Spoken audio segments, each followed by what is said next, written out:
Hello, hello, hello. Thank you for the resub, Null, and the hydrate, and the hello there. How's everyone doing? Totally like I didn't just see you guys in voice chat in Discord. Lizard, lizard, lizard, lizard, lizard, lizard, lizard, lizard, lizard, lizard, lizard, lizard, lizard, lizard, lizard. I love how insanely loud the lizard is, and I'm never gonna change it whatsoever. And the big surprise is the fucking bass is fucking raw! Sounds like you guys are all doing good. You are ready to be ready to see you be ready to play the game? Well, joke's on you, I am ready. I am very ready. The beginner's guide is what we're playing today. That's a solstice recommendation. So I have sequestered myself away. I actually haven't looked at anything about this, but I'm excited to play it. Sol, do you know how long it is? Is it a one stream game or?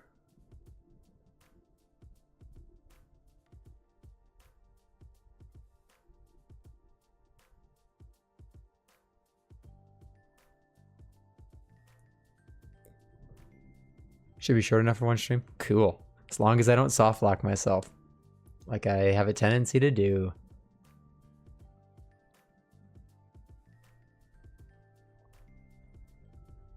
But it's Thursday. It's almost the weekend. We've made it. Almost.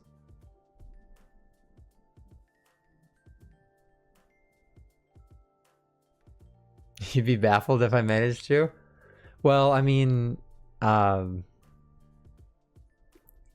feel like every single time I play a game, I manage to soft lock or break the physics in some way or the other.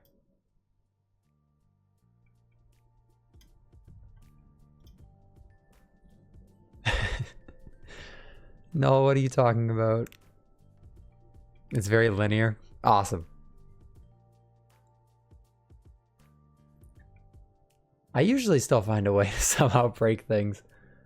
It's because sometimes I mean to do a single action, but my brain's like, you're doing the opposite action.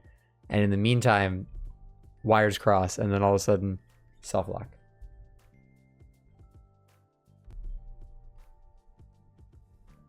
But that is just how it is sometimes.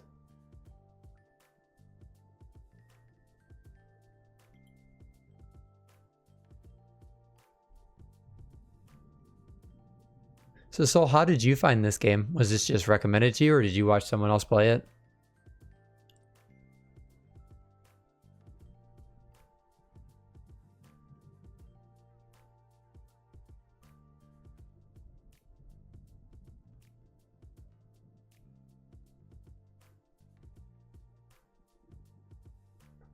Also, if it does crash, I apologize. This game was not launching for me earlier. I changed a few Steam settings, and it looks like it's been... Hello there. Hello, Kyo. Oh, Jack played it? I didn't know that.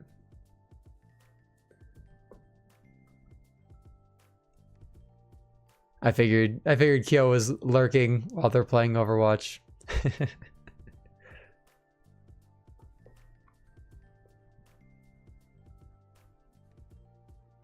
That actually scared you? I was rewatching part of one of the other VODs the other day, and I got jumped. This is where the fun begins. Because I have them loud in my ears too, but I think they're even louder on your guys' side, which is just absolutely hilarious. I may have seen Jack play it then, once upon a time. But if I did, it has been a while. Fuck it, I'm blue today. I always forget you can change your chat colors.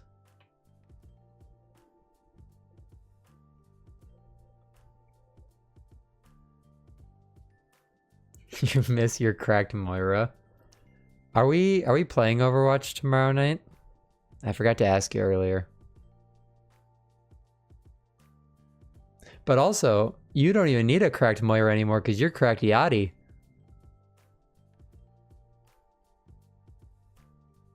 Only healer on a team of 4 DPS will take. Oh, that's the exact opposite of problem that we had yesterday. We had 4 healers, 1 DPS, and 1 tank. Oh, that one game we had at Busan, I was ready to throw the PC out the window.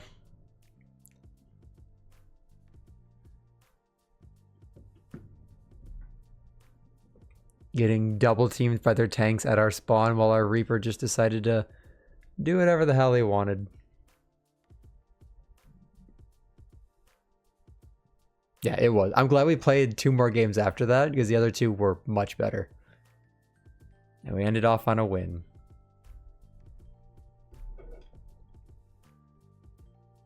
Yeah, you were being double teamed. I was being double teamed. And yet 2 of their teammates were able to keep the rest of our team at bay. So I don't really understand how that happens, but that's kind of just Overwatch logic in general, I guess.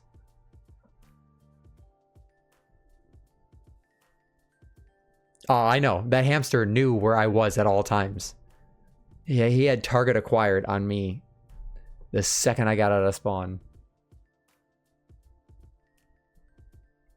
That hamster roadhog combo was insane.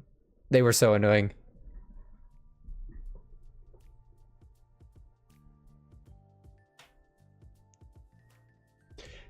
Yeah, so the grapple itself actually goes through you, but the symbol for him rolling, and when they get a kill with the roll, is the grapple, because the grapple itself, I believe, only has collision with solid objects. But I've gone on a rolling bonk spree before and just bowled right through people. That's 100% Mystery Heroes. Yeah, literal wrecking ball. He was good though. No, that whole team was really good. Can't be mad at a good team.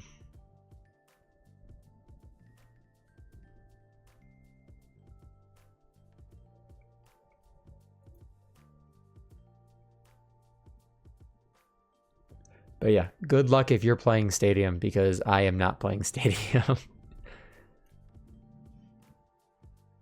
Stadium makes me sad. All right, let's switch on over. Hell yeah.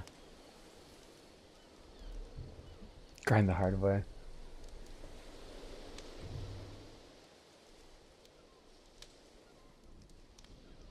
WASD. Fine. Frosty's using his keyboard. Hi there.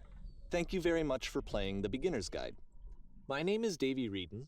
I wrote The Stanley Parable, and while that game tells a pretty absurd story, today I'm going to tell you about a series of events that happened between 2008 and 2011. We're going to look at the games made by a friend of mine named Coda. Now, these games mean a lot to me. I met Coda in early 2009 at a time when I was really struggling with some personal stuff, and his work pointed me in a very powerful direction. I found it to be a good reference point for the kinds of creative works that I wanted to make. So just to start you off, this is, I think, the first game he ever made. It's a level for Counter-Strike. Do they have subtitles? Please, full captions. I thought I was just sitting in the void for a second. I thought the game crashed. I've had so many troubles getting this game to launch. You can walk around here, by the way. And mostly it's just Coda learning the basics of building a 3D environment. But what I like is that even... Did that not save? I have full captions. I love subtitles in games, if they work. Even though he starts from the simple aesthetic of a desert town, he then scatters these colorful abstract blobs and impossible floating crates around the level. And of course, it destroys the illusion that this actually is a desert town. Oh, the game sounds a bit quiet. Let me turn it up. Louder, game. Please be louder.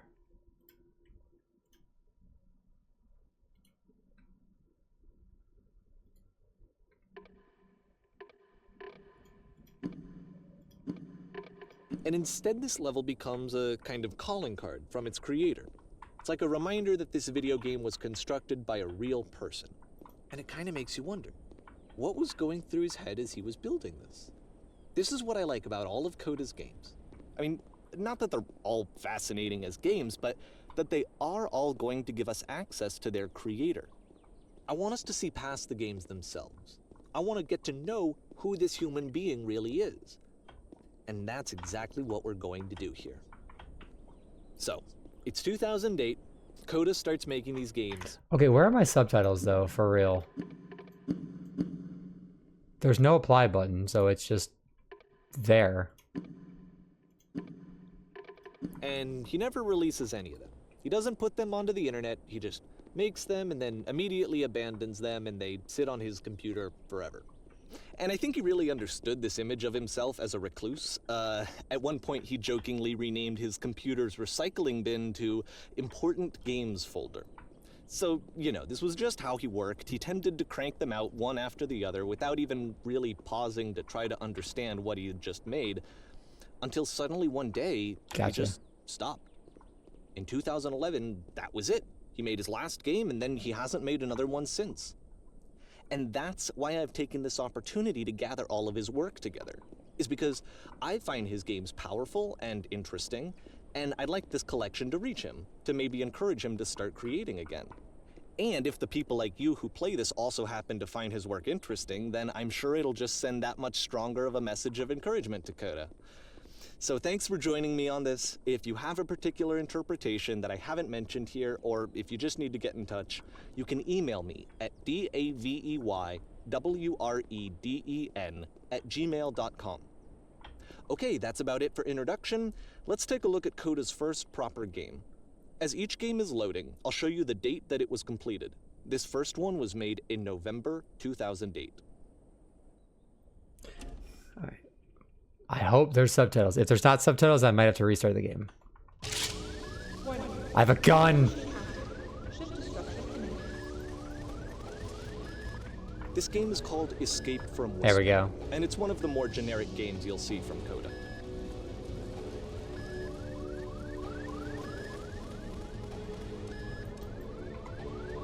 Oh. I didn't realize I had limited ammo. Security call reached. Hostile alien life form inbound. Yeah, about that. I just shot everything instead. It kinda looks like this game was abandoned mid-development. For instance, you have this gun, which you'd think would indicate that there are supposed to be monsters or enemies somewhere, but then clearly there are no enemies anywhere. You can't even reload the gun when you run out of bullets. Ah. But ultimately we don't really know. Maybe Coda thought that actually it was complete the way that it is. And I think that we should talk about his games for what they are, rather than for what they're not. Enemy force neutralized. Begin ship evacuation. I love how you can see the bottom of the universe from this room. That's awesome.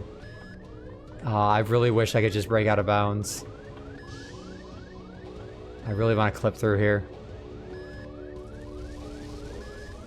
Me making a game though.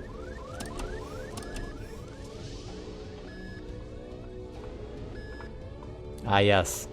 Dead end hallway. Apparently this space station has a labyrinth on it. Sure, I don't know. There's really no reason for it that I've ever been able to discern, so in the interest of time, I'm just gonna skip you on past it.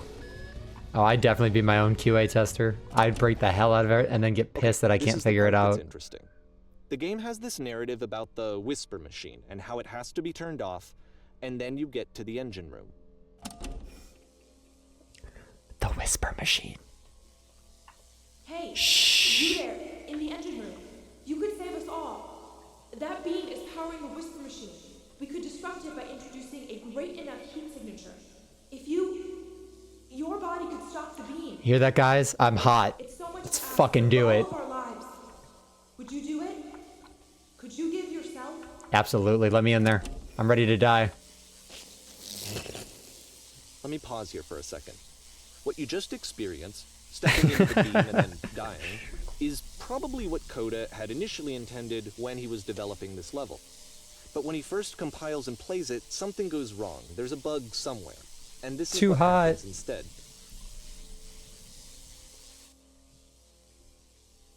I'm so hot. God gave me a second chance. Well, you know what they say. First you don't succeed. Ascend. Oh, I am ascending. The great square of existence. Beam causes you to start floating. And this is an important moment for him. I am Because yes, God. this is technically a glitch, but Coda identifies something human about it, like how small it makes you feel in the face of this larger chaotic system. Or this floating could be the afterlife, a peaceful place, juxtaposed against all of the hysteria that you've just had to traverse. I don't even know. I have no idea what he was thinking, but what's clear is that after making this, something lodges itself in his brain. He wants to do more of these really weird and experimental designs. So he stops work on this and moves on to a stream of tiny little games that go in all sorts of directions. Let's go ahead and take a look at the first game he made after leaving this one behind. I love this so far, by the way. I wish I could find bugs in it. I cannot move in this one. Yep. Oh. In this game, you Ah. can only walk backwards. Still quiet. I have it turned up basically all the way. As much as I possibly can, unfortunately. So it's a short and relatively minimalist experiment combining motion and narrative. It is less advanced than the previous game, but actually it seems to be more focused, more complete. Coda's trying to give it a unique voice rather than simply basing it on a pre-existing trope. I guess I could have been reading these. But if future is always behind her, how will she find the strength to confront it? It's a short little thought, it says what it wants to say, and then it ends. Didn't need anything more than that. Which to me is why it works, because it gets out quick. Okay, next one.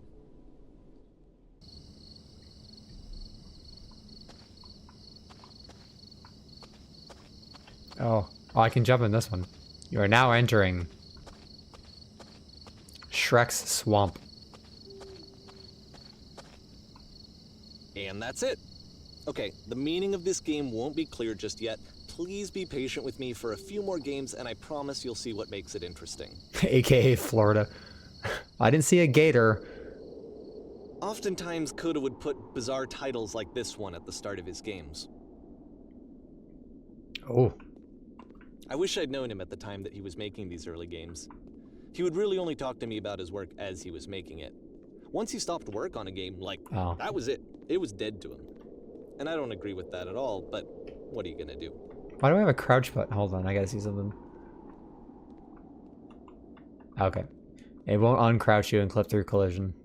I gotta check for science. I gotta see if I can break games.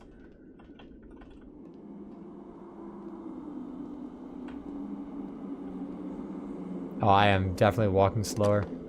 Once you've been slowed to an absolute crawl, the door at the top of the stairs opens. So why, if Coda's not showing these games to anyone, why bother opening the door at all? Well, to show you, I'm modifying the game here so that when you press enter, it'll bring you back up to full speed so you can enter the door for yourself. Okay, but can I just jump off instead? Nah. Let me jump off things. Stand on an X staring at a bear for 3 hours. Oh god. A stranger appears. You must address and rally a group of eager press reporters. You run a shop inside your own body, selling your organs strategically to make the most money before you die. And nice, and filled with little ideas for games. You start in a small room until you realize you can just walk through walls. The game is nothing but giant blocks of text explaining Coda what's would often happening. tell me that he didn't mind if people thought of him as cold or distant. He said that he knew that he was actually a vibrant and compassionate person, but that it takes time to really see that. It can be a very slow climb to get there. You play as a loud, bodiless sound, walking around confusing people. A normal game where you have to scream into a mic every 15 seconds to keep playing. Oh, I wanted to read the rest of those. Ready, set, fish. Where's my fishing rod? Someone go fishing with me. I want to go fishing.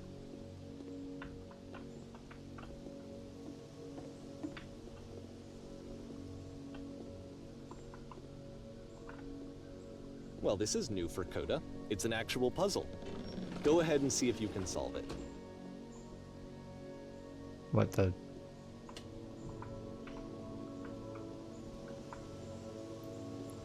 I really want to. Ah, avertissez-moi. We shall wait for the advertisement. I haven't gone fishing since, I think it was 2020. And the lake that we were on did not have a lot of fish in it. We sat there and kind of did nothing. But honestly, I don't even mind it because it's not about catching fish. It's really just about being able to sit there and just brain dump. Like, you don't have to worry about anything that day whatsoever. You literally just cast out. You're with good people, good times. Just absolutely no cares in the world. That's why I enjoy fishing so much. Some days I wish I lived on a lake. Or lived next to a lake, I should say. That would just be so cool.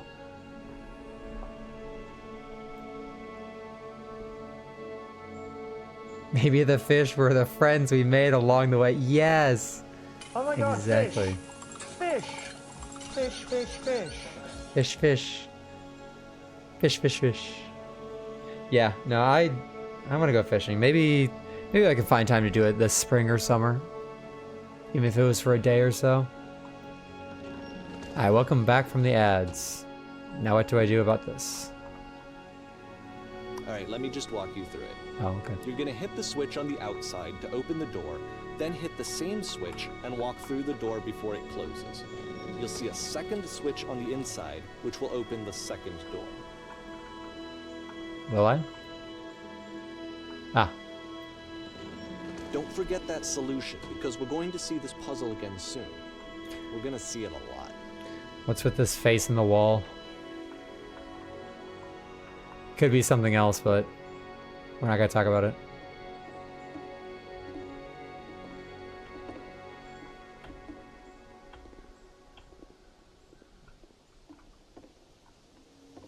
Bet it was a dice.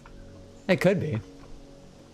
So that seems to be it, right? You What walk do you down a corridor, mean? you solve a puzzle, you get to the end. Simple enough. Alright, now I'm going to modify the game again so that when you press enter, it'll remove all of the walls from this room. Whoa, holy mother of level design. What is this, a cave system in Minecraft? Wait, can I just... Oh. How about that? There was more to it than we had any way of knowing. I actually find it funny that this game comes after the Stairs game, since they essentially convey the opposite idea.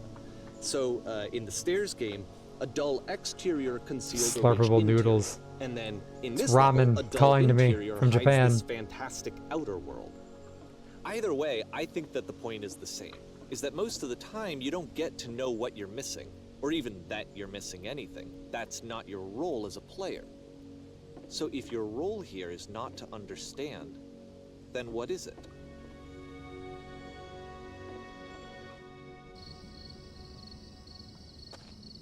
We're back in Florida. We're exiting Florida. Thank God. Let's get out of here. So this, combined with the entering game from earlier, tells us that Coda believes his games are connected somehow. It could even be that the Stairs game and the puzzle game are literally connected in between this and the entering game. There's a bigger picture that all of his games are meant to play a role in. Some larger He's making a meaning run that we for won't it. be able to grasp until we've seen all of them. And once we have, we can step back and start to understand what exactly that bigger picture is.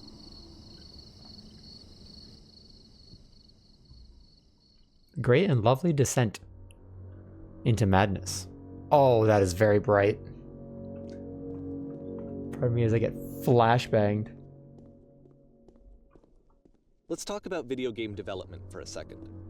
Every video game runs on what's called an engine, which determines what the game can and cannot do. So in other words, the engine is a set of tools for game development. To make all of these games, Coda is using an engine called Source. Like all engines, Source has certain things that it does well, and it has certain things that it does poorly. One of the things that it does very well is boxy linear corridors. That's why so many of Coda's games are set in these large, flat, empty rooms, is just because he's working with what the engine does well. The tools available to the creator shape what kinds of changes of work they're going to end up making. What are you talking You about? might consider paying attention to the architecture in Coda's games to notice how they seem to stem from an engine that's very good at producing linear, boxy corridors. It's interesting that that little half height prevents me from removing my crouch because there's so much room up there. All right, Gunnar, you've used Source before, right? How do I break this? I want to get soft locked.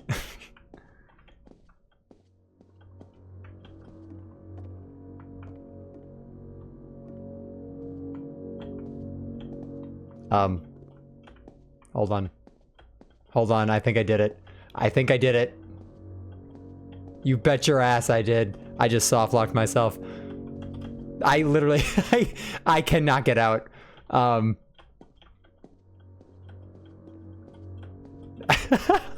I told you where there's a will, there's, wait.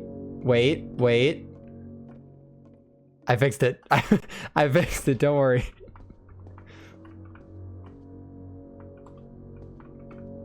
That almost was a soft lock though.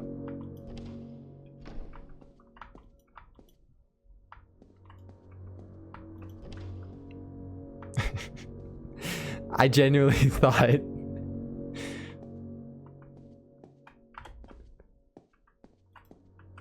Oh, secret door? No? Fine. Yes! Goodbye, cruel world. Angle's broken. The sauce engine. Sauce filmmaker. Oh, there's glass around this. Oh, that would have been so funny if I got soft locked though.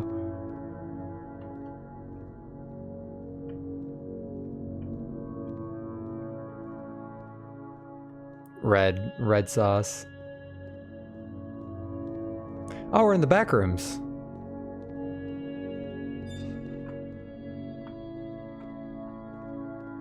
My mouse sensitivity is insane right now, by the way.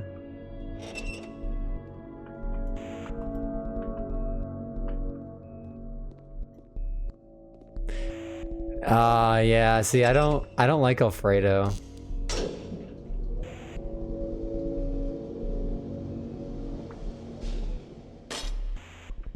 Oh. This prison, funny enough, in Coda's I don't like original Alfredo. design, the doors stayed shut for a full hour before letting you go. If you don't mind, I think we're gonna skip that. No, I think I'll sit in here for an hour. If you can't do the time, don't do the crime.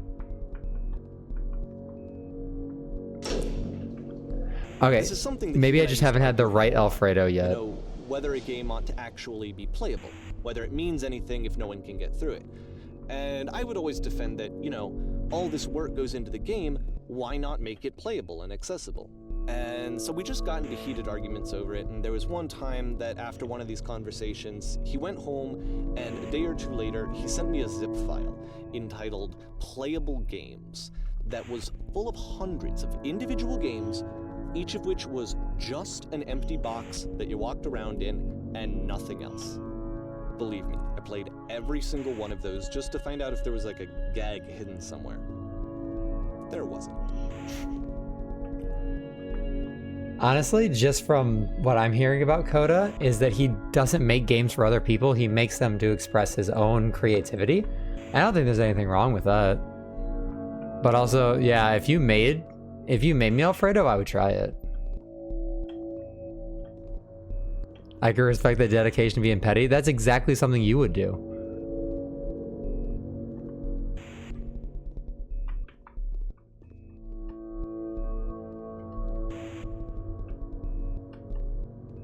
Man, I really am trying to clip through walls.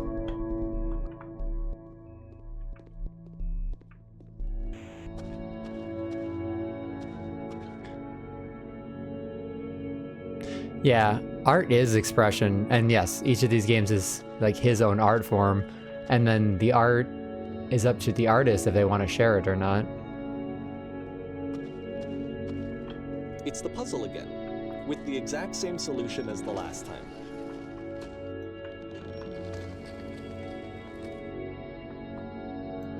Yeah, he said this There's is made in still no clear source. indication of what makes this puzzle so special that Coda is going to return to it over and over. But I promise I'll share with you my interpretation very shortly.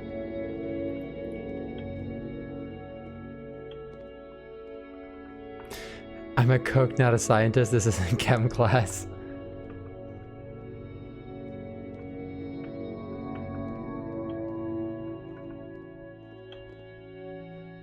Wait, if this is source, can I... Gunner, what is the, what brings up the console? The console commands. Is it tilde?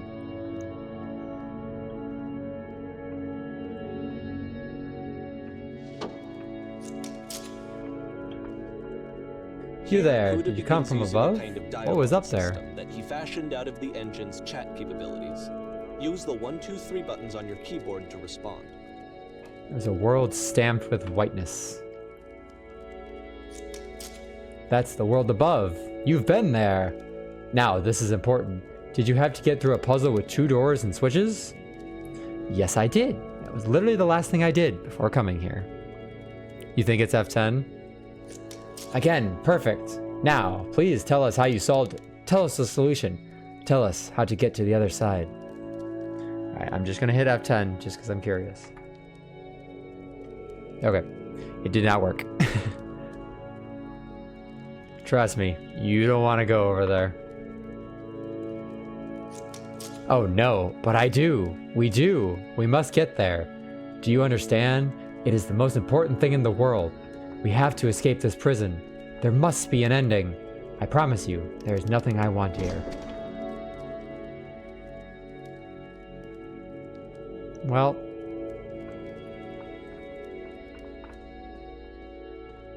it would have been funny if it worked. Yeah, it absolutely would have. Wait a minute. These guys were just painted on.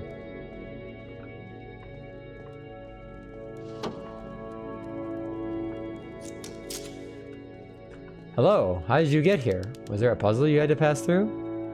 No, I've been right here this entire time. I suggest you go and see the puzzle sometime. It's not meant to be solved, but you can sit in the black space in the middle. What? Who are you? Just go hang out there in that blackness for a bit. You may not like it at first, but it'll grow on you, eventually. Okay, bye. Into the blackness I go. The black space. And so Oh, we make one Mori! last descent down to the final floor of the level.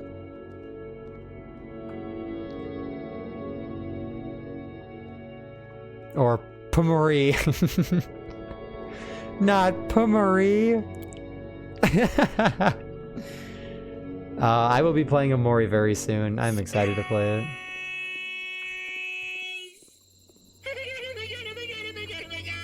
It's No, I'm not making fun of you. I Okay, promise. I can't tell you quite why, but for some reason, Coda fixates on this lamppost. It's going to appear at the end of every single one of his games from here on out. I'll tell you what I think. I think that up to this point, you know, he's been making really strange and abstract games with no clear purpose, and maybe you can only float around in that headspace for so long. Because now he wants something to hold on to. He wants a reference point. He wants the work to be leading to something. He wants a destination, which is what this lamppost is. It's a destination. We're going to see it in the work as well. His games are just going to become a lot more cohesive, a lot more fully developed, with more of a clear idea behind them. And as we go, that idea will get clearer and clearer and clearer. Brother, I crave the forbidden lamp. Anyway.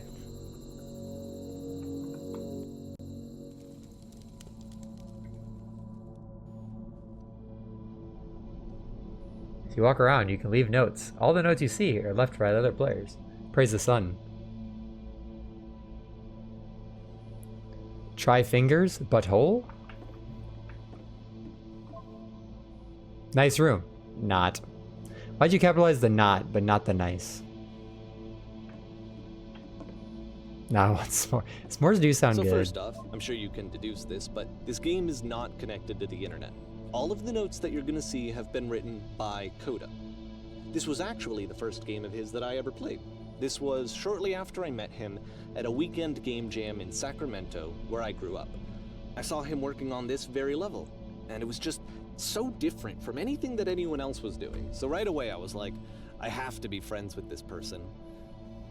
In retrospect, I think I was probably a bit too pushy, trying to get his attention. I was over-enthusiastic. But he was very gracious about it and very patient with me. Aw, that's so nice and of him. I cooled off eventually. How do you beat this game? No point to this. Oh, there's so many balls to read. Oh, there's so many balls. Beat the game by hitting your computer. Whoa. Oh, shit. Can you guys hear me? No, this isn't recording. Wait, no, this is recording. Hello. Reasonable. Oh, feel free to skip over any of these notes if they're not doing anything for you. Nothing extra is going to happen if you read all of them. I'm reading all of them. Either way, to me they convey a sense of loneliness. I see this person who's filled with thoughts and feelings and beliefs and has no way to express them except as scattered and unheard voices in a game that wasn't meant to be played. Oh, that's deep. I'm gonna read all of these, by the way, so you better be prepared. It's ironic, isn't it, that in playing this game and seeing how alone Coda often felt, that we get to know him better and actually kind of connect with him. And I have to be honest with you, this idea is really seductive to me. Oh. That I could just play someone's game and see the voices in their head and get to know them better and have to do less of the messy in-person socializing. I could just get to know you through your work. I think this is why I always liked Coda's games so much, is because it felt like they let me have that connection. I felt as though he was inviting me personally into his world. And then I feel less lonely too. Aww. Everyone read this. Hey. This place makes me sad. I'm sorry, Coda. I want to tell you a secret. Once upon a time I did define fun. I'm the king of the world. Balls. I left this one, guys. Sorry. How is there wood and grass and concrete here? What the fuck? Coda narratorship wed. Brf, snow. Left bracket, 4 right brackets, quotation, square, square. I just saw a flying penguin. Let me tell you, it's the most majestic thing I've ever seen. I don't feel like living because nothing will ever be as majestic as that. I never want to see again if nothing else would be that beautiful again. I'm crying now and plan on ripping my eyes out. I must go do that. I must go now to do that. Yeah, coding in a nutshell. Do not be afraid. Do care. This game is no nice. I would like it when I could. Do you feel like a hero yet? In a world full of notes, one man will read all of them. This summer, you will believe blue speech bubbles can talk. Coming to a theater near you. Cool cavern, bro. We're running out of space. Soon, we will suffocate. There are too many messages in this area. Why? Hey, I can type here. The guy over there wrote much wrong. I'd rather be doing literally anything other than playing this. Well, stop bitching. Is that all of them in this area?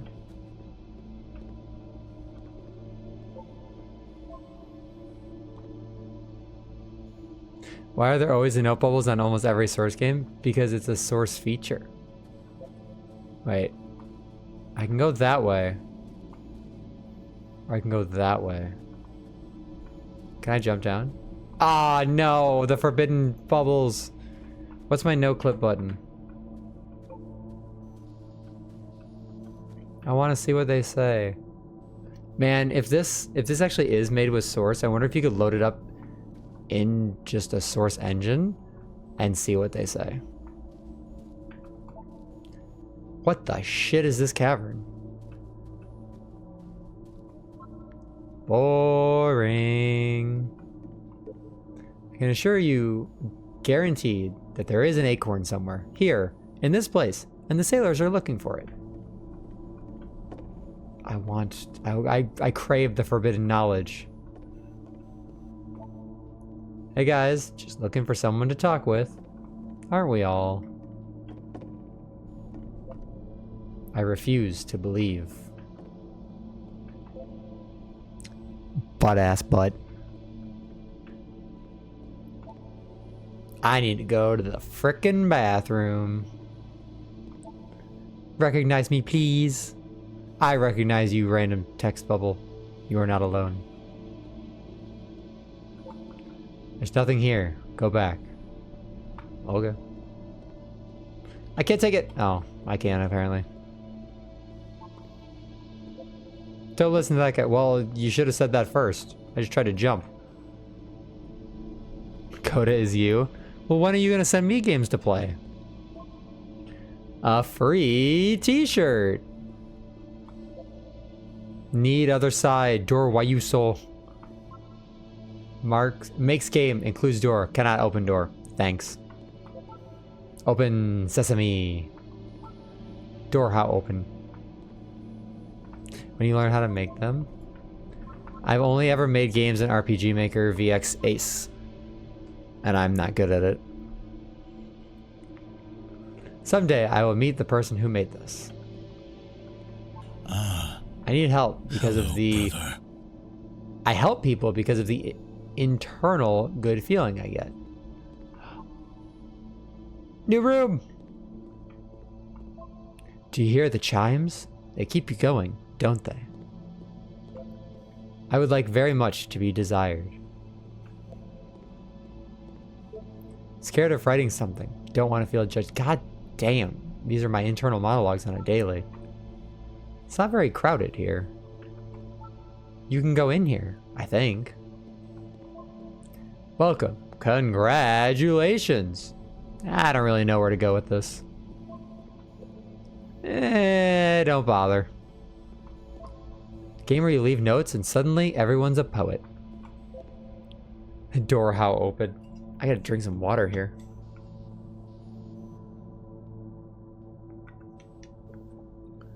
Once this ad starts, I'm going to get more water. This is where I get off. I failed to write anything here. I am compelled. Big chest ahead. Where? Advertisement. Let me go grab some more water so that I don't die while reading all of these.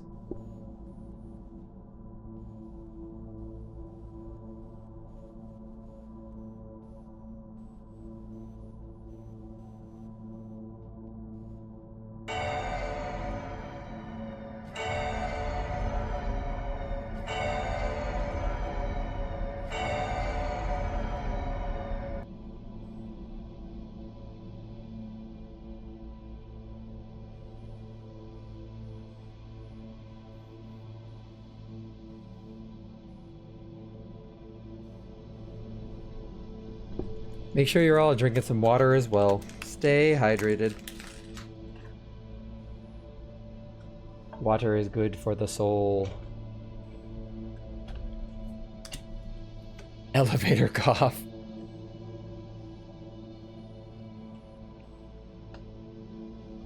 There's no worse feeling than when you really need to get in an elevator and the door opens and it is completely crowded and there's not enough space for you. That is a struggle.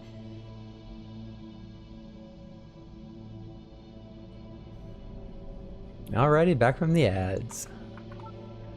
Stop. Turn back. Proceeding further will only result in misery. Misery. Oh my god. Cannot speak today. Take my hand. Let's jump together. Fuck it. Let's go. Oh. Don't get my hopes up. Cabbage shapes our nation before the Fire Nation attacked. There's always space is what I'll always say. Okay, but to be fair, in this specific instance, it was a really cramped elevator and I was trying to check out of my hotel room and I had like 3 bags and you can't fit 3 bags in there when the elevator's packed like sardines. What is that painting? It looks nice. There's a lot of blue representation, but I think the purple sprinkled in, along with the orange and red, do complement each other. It does not matter if you ever got over there, but I want to go over there. Very good game. Hey, don't talk about me that way.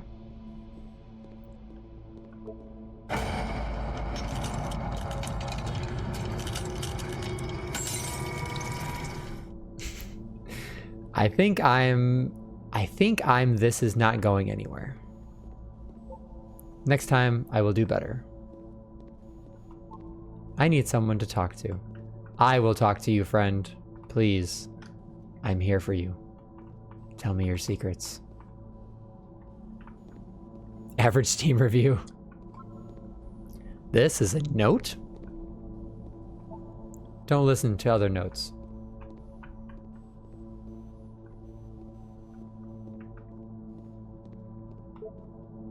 I'm not safe.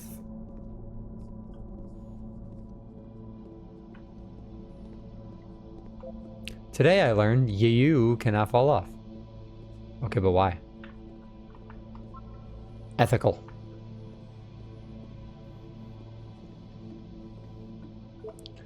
Painting. What does it mean? I like it. I do like this painting, actually. Whoever made this has used... Oh. Art. I do wonder what is out of bounds, if anything. Gunner, what are the odds I can load this up in source and just free fly around for an out of bounds thing? Hey guys, how's it going? Just hanging. Help, I am trying to speak. I think it's about how things look messy from up close and perfect from far away. From up here, it just looks like dots. That is a thick frame. Is that whispering in the background? Cabbage shapes our nation. It's very easy importing Gmod maps into SFM. We will all die someday. Who are all of you? Well done, all of you. I saw a person walking down there. Now it won't come back. ¿Dónde está mi amigo? Devil Tower Star. Coming this fall, Devil Tower Star. Stop pretending you are other people. Spoilers, it doesn't mean anything. Well, art is about your own expression of what you think it means, your own interpretation. Devil Tower Star. It's about how this game is pretentious and you all suck. Maybe I'll feel real someday. He was, himself, the most horrible creature he could imagine. Well, I'm here now. Wait, I missed one. I wish this game had a run feature. Yeah, it's like he's fighting himself. He's kind of like breaking down the reality. Yep, like the stop faking it. It also doesn't help that there's whispering in the background.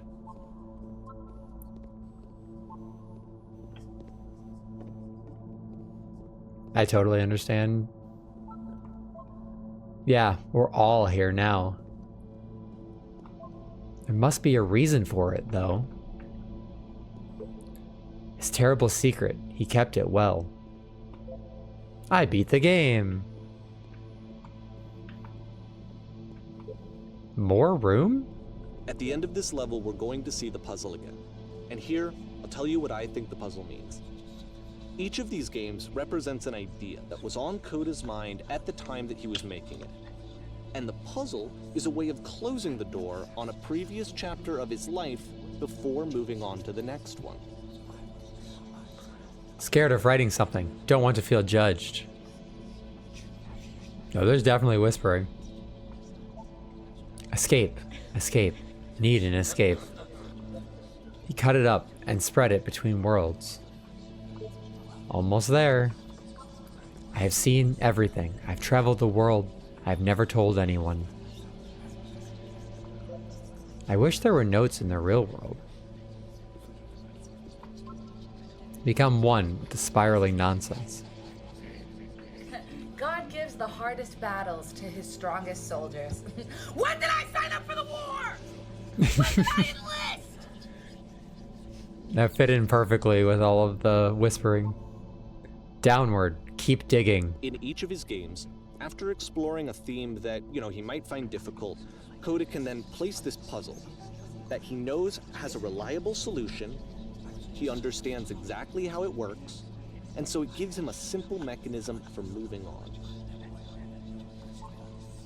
You close your eyes and wish for it really bad. Almost at the end.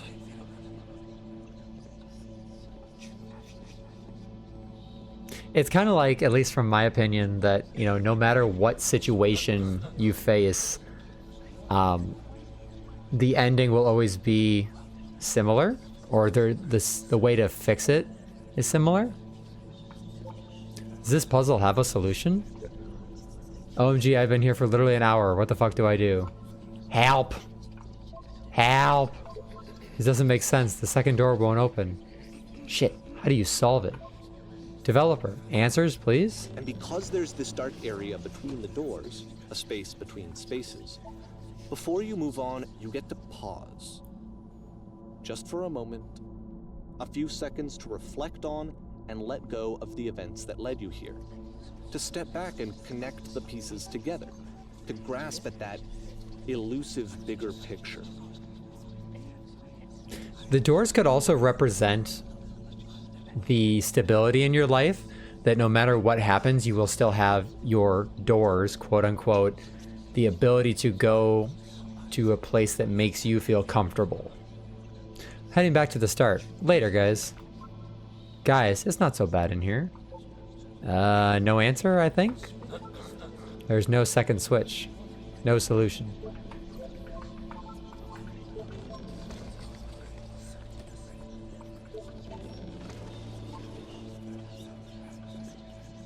The whispering is definitely getting louder, though.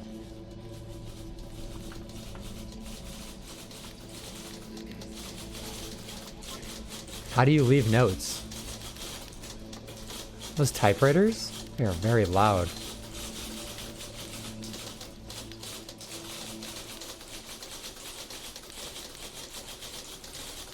Are you there? Please, say something. Could be anything. I just need you to say something. Talk to me, please. Why are you having so much difficulty talking? Speak, speak, speak. Porn stars die too. Okay, this one is tough. It's gonna kind of just spin its own wheels for a few minutes. Hang with it. Ah, yes. Art.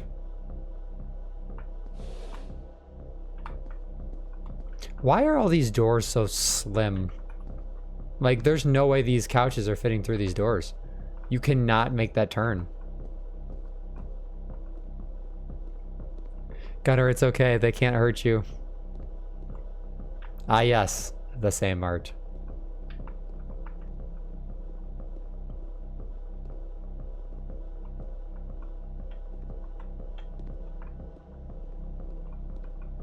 Okay, but like, what's going on up there? I would name her. It's a family name that my grandfather John Barrymore made up by falling asleep on an old typewriter. What? See, like, this is it. The whole game. And there's nothing that's particularly interesting about it. You just walk to the end of a hallway. Except, for some reason, Coda gets really fixated on this prison that has all of this modern furniture. And I don't know why, but he decides he needs to revisit this prison. He's gonna start over, use the same assets, turn it into something else. Okay, cool. Here's version 2.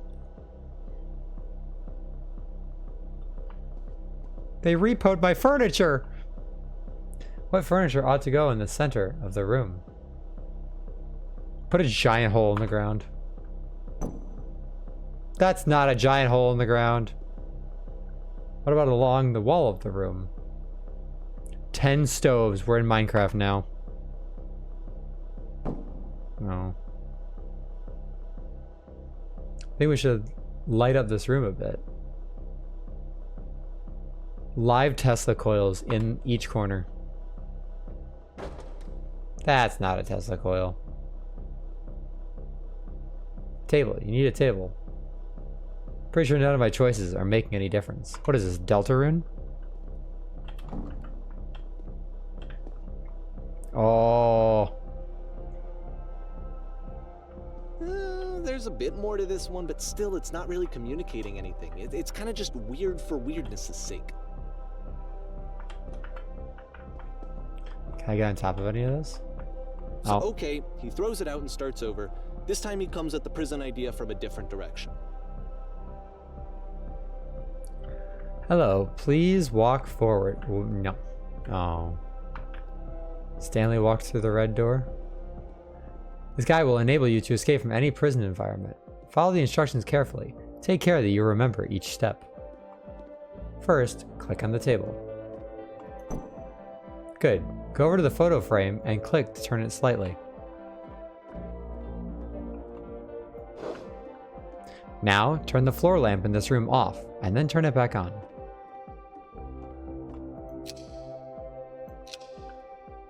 Now, go to the left side sofa. Move it over a little bit. Finally, touch the shelves. That's it. In a real prison, the escape will now open. Return to the start to be taken back to your prison. No. I see the light of God. I wish.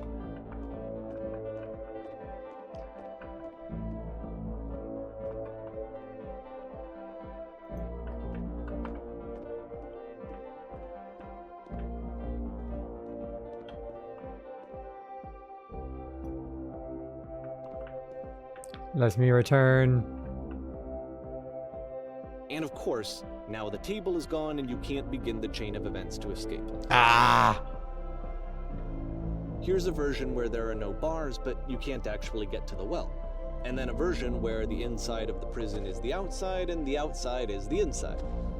Let me just blink you real quick through a few more of these. I mean, he really unloaded on this prison idea. There's nearly a dozen. Personally, I think it's awful to watch this.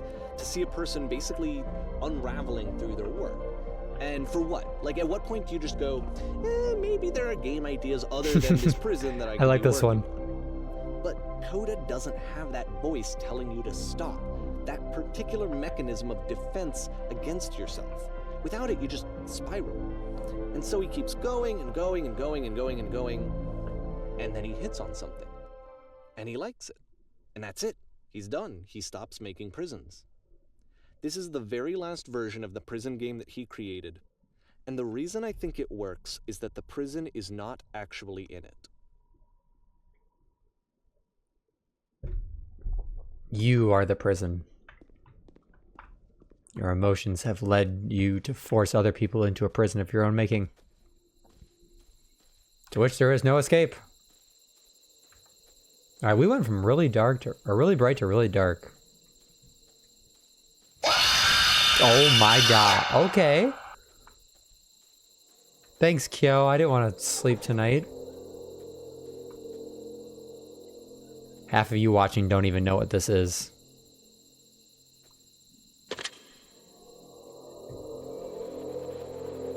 Hello? Who is this? Hey, it's me. I'm you from after you escaped the prison. You're me? So you were trapped in this prison too? I was in the reverse prison. And so this is what Coda wants, is to be able to talk to someone, to share what's on his mind, and to get some good advice from someone who knows. But the irony is that even in this scenario, you're still talking to yourself. You know, all of these games so far are Coda talking to himself. I know that feeling. That's where I am right now. Oh, I'm so glad you know that I get out eventually. What's it like to escape? Oh, number 2 hits hard. It's strange, but in a way I kind of miss being in the prison. That's called trauma. Why? Was there anything about it that you felt good about? Being here sucks. No longer talking to yourself? Yeah, I get to talk to all you guys. It was uncomfortable, but I knew my limits. I knew my place. Maybe I only like things once I don't have them anymore.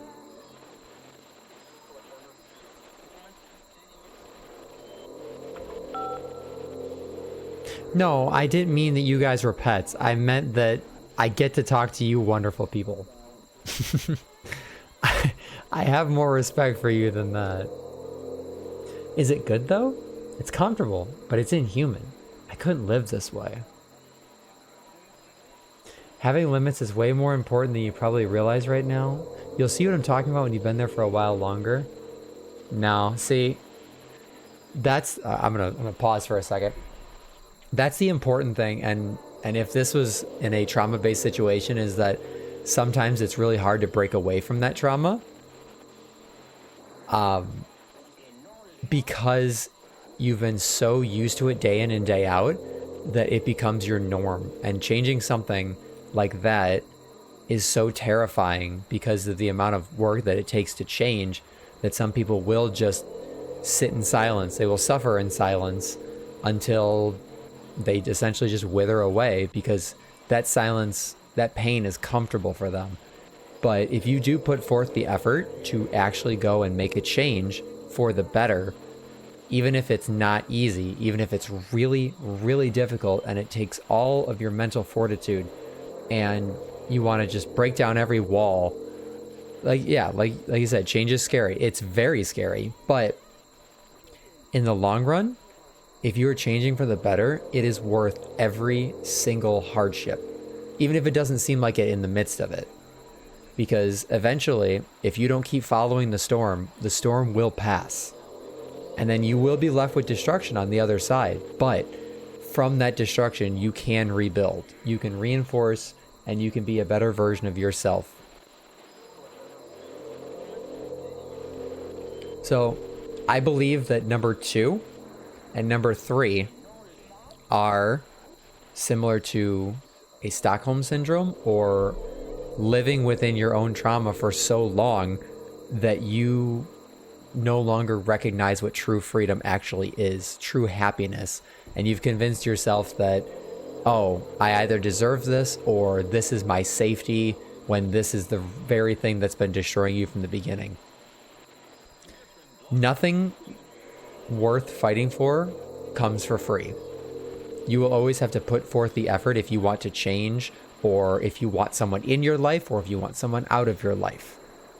It's not easy, and like I said, nothing like that comes for free, whether it's, mental, physical, emotional, or anything like that. But if you stay in your own damaging environment, you are literally just withering away, grain by grain, piece by piece, until you are essentially just a shell of yourself. So for that reason, I am pressing 1. If you're me, then how did you get a call from another version of you when you were trapped? I think I'm the first person to call back.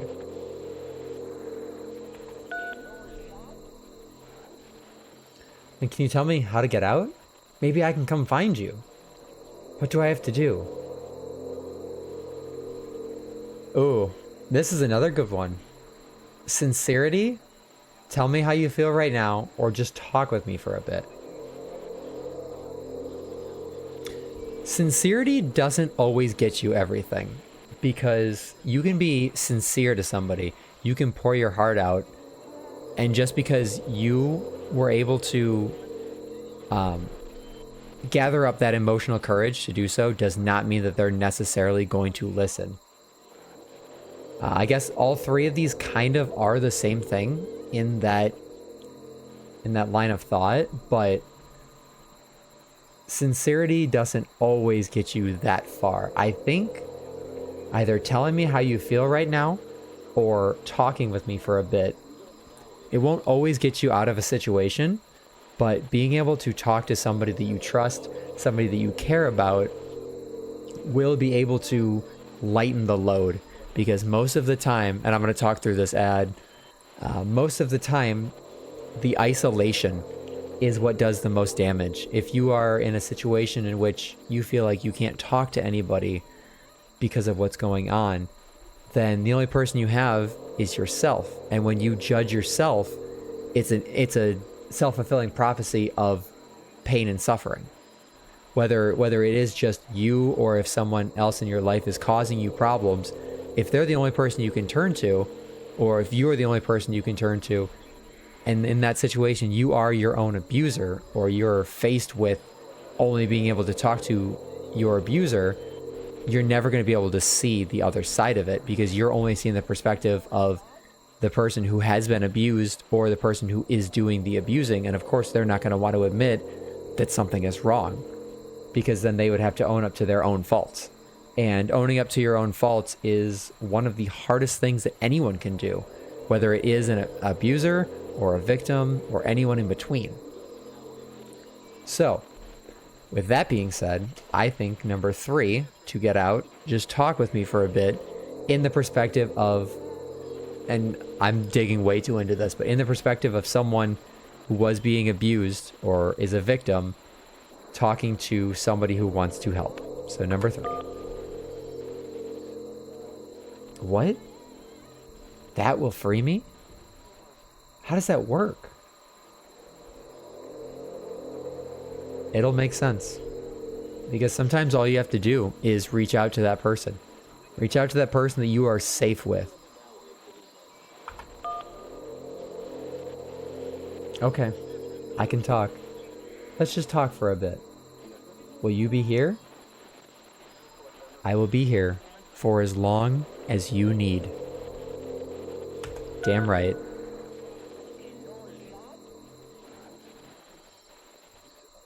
I can see why he considers this a fitting conclusion to the prison games. After all of the obsession and frustration, just to be told by someone you can trust that things are going to be okay. Wouldn't that be nice? Yes. It's one of the nicest things you can hear from somebody when you're in the midst of a bad situation. If Coda wanted to make a game about talking to someone other than himself.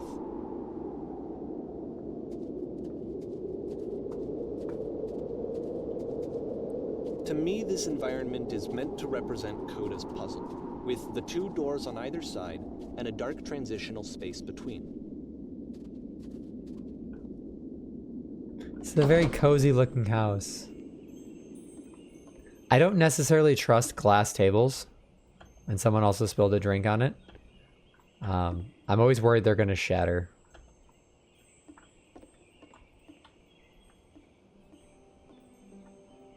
This is one of your favorites? Okay. I will keep that in mind. There is so much kitchen space. Oh, I want a kitchen this big. Oh my goodness. I'm glad as all heck you showed up. Thought I might be having to clean this entire house by myself. And right miserable that would have been. Everyone knows lonesome hands make loathsome homes. The art is a step up from previous games, including this new and improved chat system, which he started using from this point on.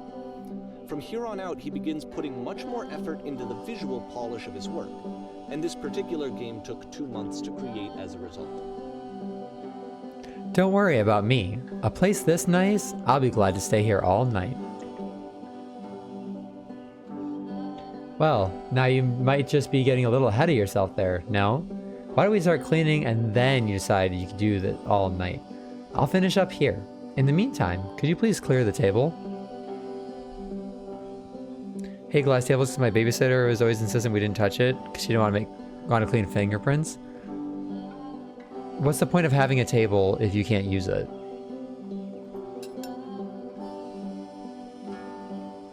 Yeah, Soul, I was listening to it too. Much nicer. That's the table I want to see. Now, would you please run into the bedroom and make the bed?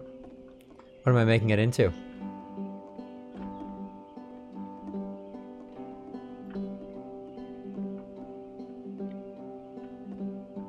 The ceiling is very interesting. I like it. I like the skylight as well.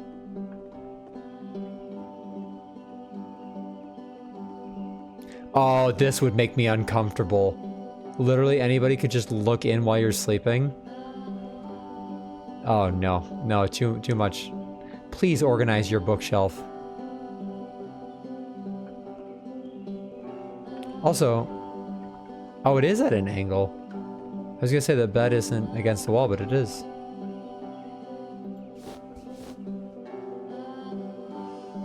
Yeah, it's in the middle of nowhere, which makes it even creepier if someone was watching. While you're there, why don't you straighten out the rug a little bit? All the little details matter. Yeah, it does. It looks cozy, but I would have to have shades for this. I could not sleep and then wake up and there's just something right here. Do you enjoy being a house cleaner? Well, I don't enjoy it so much as I need it. While I'm working, I feel a kind of calm that rests in the pit of my ribcage. My soul just can't be soothed any other way, it seems. Oh, that and a tidy couch. Would you straighten out the pillows and the sofa out here? Sleep in the bathroom? Well, the bathroom has 2 doors, so there's not really a good place to sleep.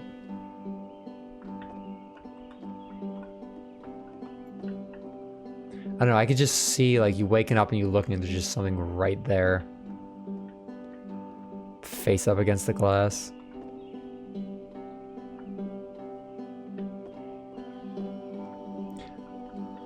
This music really does give like ending of chapter Life is Strange vibes. Sleeping in the tub is nice sometimes. I feel like I'd get uncomfortable, like the water would get cold and then I just would be upset. Oh dear, it looks like someone spilled a drink over by the couch. Maybe mop that up as long as you're over there?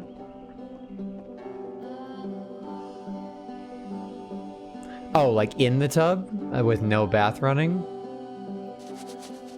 I only did that once when I was really sick. I feel compelled to share an incredibly cheesy personal insight. You okay with that? Make it especially cheesy. We want some Gouda jokes here.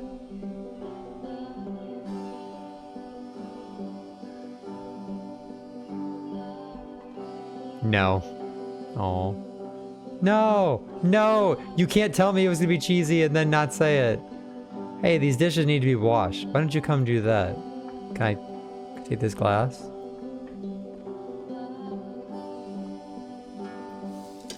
I wish it was that easy to do dishes. Last I checked, the tub needed a cleaning. How about you scrub it down as best you can? No need to be perfect. We're all just human. I will apply that to everything I say. No need to be perfect. We're all just human. Are there still books scattered on the floor of the bedroom? If so, would you put them back on the shelf? That's the table glass is not to be removed. Okay, in that situation, if you wanted a glass of something, would you bring the drink to the glass or the glass to the drink? Oh, I hope this all becomes organized. No, don't like it. It's not perfect. Now then, how about you come and clear these dishes off the table? After the intense set of prison games, this house cleaning level almost feels like cleansing. It's the moment after a particularly difficult or traumatic experience where you just need to let it sit and digest inside of you, and eventually cohere into something meaningful. Do these chores ever end? Darling, let me tell you something. Whatever work you do, you have absolutely got to own it.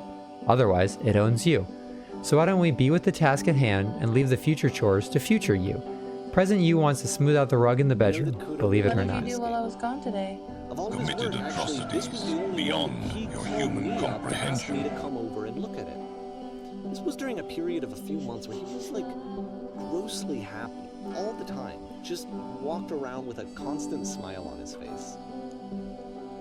You bring the table to the drink. That's hilarious.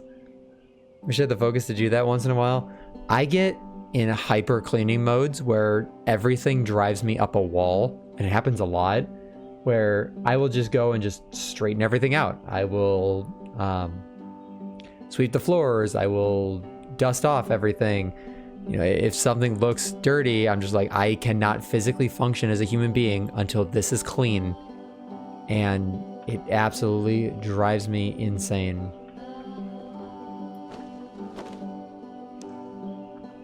So the tub has gotten rather dirty. Would you mind tidying it up a bit?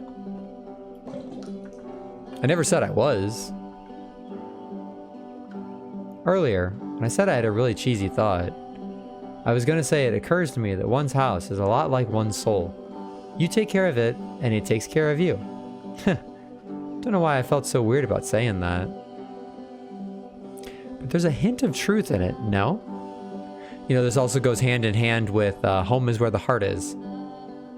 If you're able to clean your house, if you're unable to clean your house, your mind might be as jumbled up as your house is. If you have a clean house, you might be able to clear your mind.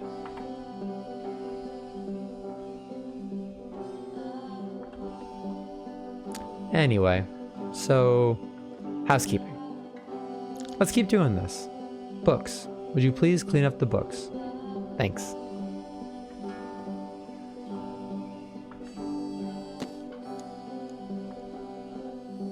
Oh goodness, those pillows over there on the couch are a real mess. Would you go over and straighten them up a bit? Can't have these folks coming home to a messy couch. See, to me, this really sounds like, for Coda, that he keeps doing the same things to try and fix like mental health, but then they keep getting jumbled up again, and he's got to keep redoing the same things, but he is still putting in the effort to keep them clean, which is important, because in life, no matter how much effort you put into something, there's always going to be issues. I mean, you could build a car from scratch. It's going to run down. A house will never be structurally sound forever. A human body can only do so much. But it's the effort you put into maintaining those things and keeping them together that helps increase the longevity. And that might just be what it is, what it means to be human.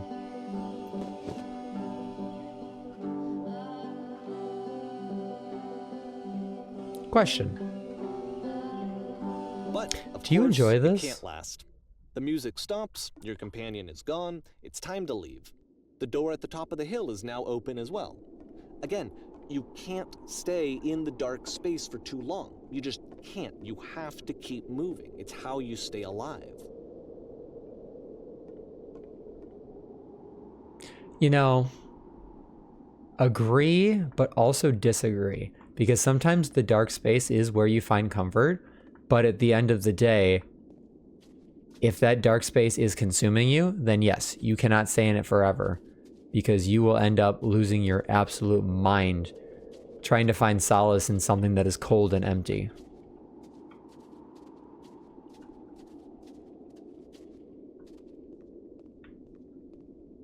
And there's the lamp again. Again, the symbol of comfort, the grounding wire, if you will, to all of the mental threads is the lamp. Which is the whole Yeah, point of it really puzzles, is. right? That sooner or later you have to pick up and move. I really thought that was the point of it. September of 2009. Items you love This at one members only gets a bit prices. goofy. Why did you come here today? Was it to improve your life? Was it to get a better job? Was it to make your relationships more meaningful? No. You came here to become perfect. This workshop is going to teach you how to be perfect. Perfection doesn't exist. I want your friends, people in your life, to look at you and think, wow, this person is a better human being than I am. Right now, who do you think about that way in your own life? Who do you know that is so well developed as a person that they make you feel disgusted with yourself? Compared to whom you feel useless, selfish, ungrateful. I intend to make you into that person. Perfection is within your grasp. And the question is not how we do it, but how do we do it effortlessly? This is easy. It is so easy. It is so About halfway easy. through the game, the perspective shifts. I'm going to say real quick, because I think I've talked about perfection before, but I feel like there's two types of perfection. There is perceived perfection, and there is perfection within your own limits, because perfection itself is physically impossible, because perfection would indicate that everybody alive in the world knows that you have enough proficiency to never falter and never fail. And the thing is, with 8 billion different perspectives, that's not possible. No matter what you do in life, you can do something exactly the same as all the instructions say. Something will be different, microscopically, macroscopically, or anything in between. That's why perfection is literally impossible. But perfection within your own means is a completely different thing. If you hold yourself to a standard and you continue to strive towards that standard, you're not going to be perfect in the eyes of everybody, but you're going to be perfect within your own means, which is inherently hypocritical because, again, perfection does not exist. At the end of the day, the only person you could be perfect for would be your own self. Because the more people you try and add into that equation, the more you're going to struggle. And that sort of struggle is just going to come to a point of anger and denial and self-hatred, because no matter what you do, the person that you are looking at does not see the person that you see when you look in the mirror, objectively, subjectively, up, down, left, right, or anything. Because everyone sees somebody based on their own personal revelations, the way they were brought up, the way they first met you, the way that your words resonate with them. You could say hello to 10 different strangers in the exact same way, exact same wave, smile, eye contact, everything. All 10 of those people are going to have a different opinion of you, and that's their impression. So you could think that your hello was perfect. In your eyes, maybe it was. In their eyes, oh, well, they waved too long. Their hand was outstretched too far. Their smile was too wide. They didn't speak loud enough. They spoke too loud. There's so many different factors that sort of perfection is just, it's not possible. So something like this, and you see a lot of ads about the perfect body, the perfect mindset, the perfect this and that. If you're chasing perfection in the eyes of other people, you are never going to find what you're looking for. So the best that you can do is do the things that make you happy and feel like you are the best version of yourself, regardless if other people find issues with it. Because at the end of the day, you are not responsible for everyone else's happiness. You are only responsible for your own. And that means everybody, from your closest friends to the most random stranger. You can do things to try and make them happy. And if you have good intentions, that's wonderful.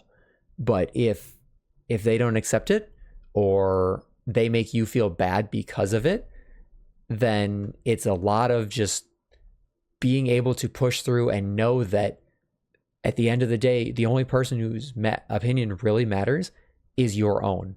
And that can be influenced by outside sources very easily, especially the younger we are. But as you go along, being able to distinguish what your inner monologue is telling you from your point of view versus what it's being changed by an external person's point of view is very important in being able to heal if people have hurt you in the past.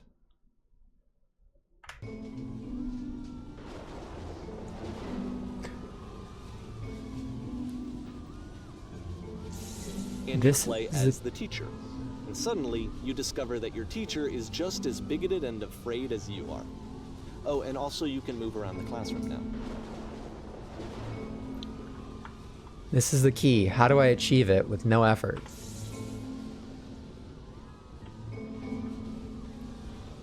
I still love you. It's just that you make me feel cold on the inside.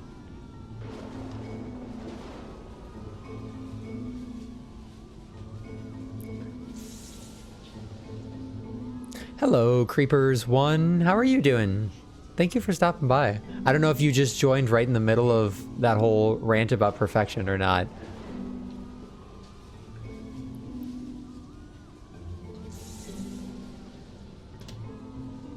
If you were torturing yourself trying to find the right solutions for your life, you're not doing it right.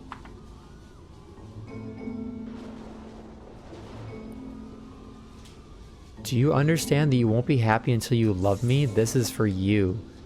Ew, I'm developing a cyst. Yep, sorry. If you haven't seen me before, hello, Fiery Frostbite. Go by Frosty. I have a tendency to go off tangent sometimes, so I apologize. I hope you were liking the stream so far. Yeah, I've just been relating a lot of this stuff to things here and there, and sometimes you just gotta let it all out. The first one, do you understand that you won't be happy until you love me? This is for you, is extremely manipulative.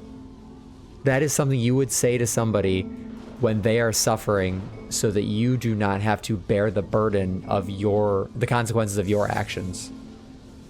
Number 3 is just interesting. Seek out only one thing. What is the easiest, simplest path forward? See, even that, I mean, I don't agree with any of these, because sometimes the easiest path is the path that's going to hurt you the most in the long run.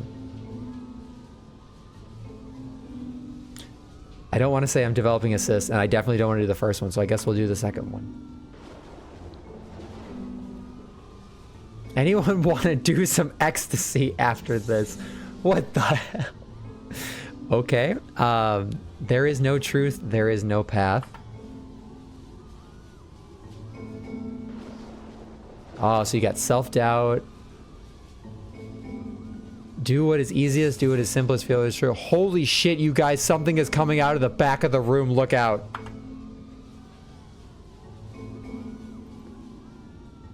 So I wonder if the gray is like an internal monologue. Everyone run. Run! I felt pretty hard for this one. I feel like it's one of the most relatable experiences that you can have. To assume that some other person is perfect and totally fulfilled in every way, and completely miss all of the little flaws that make them painfully human.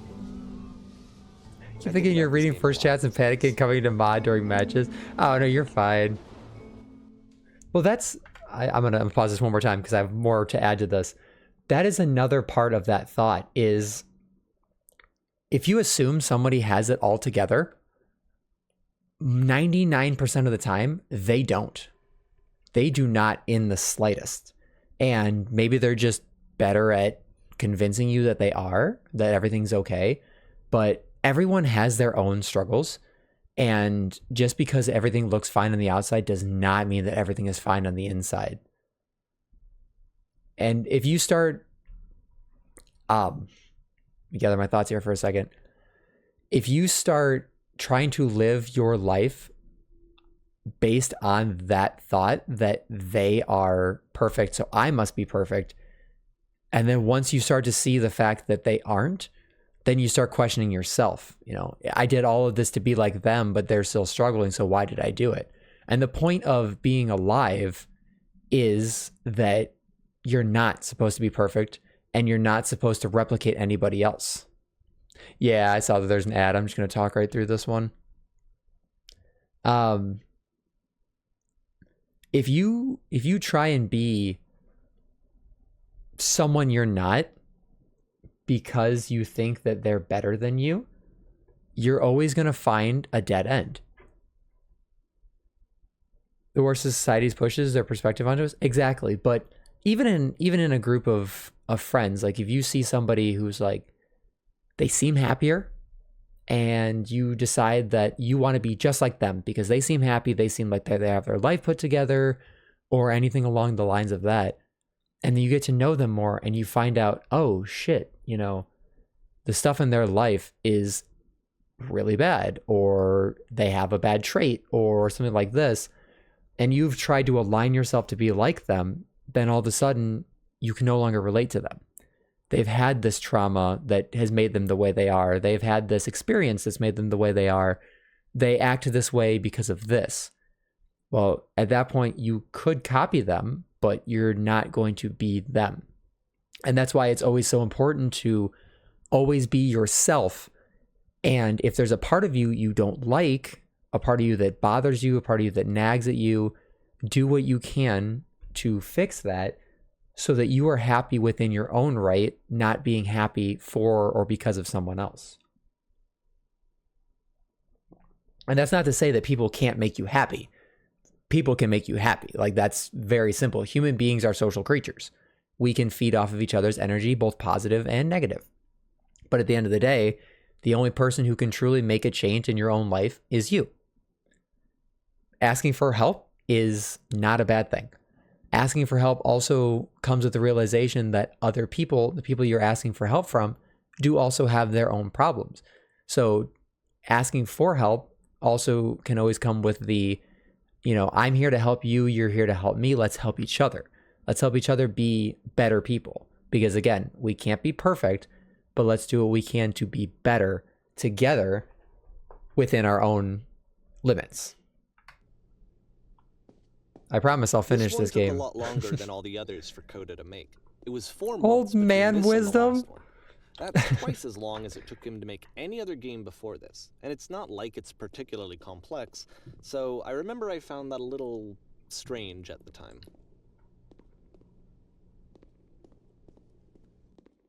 Whoa, that just loaded in. Oh, that does deload. Why is there a wall there? Interesting.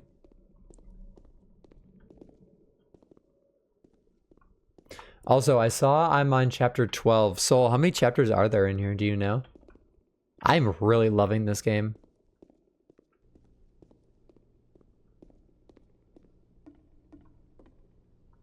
You forgot.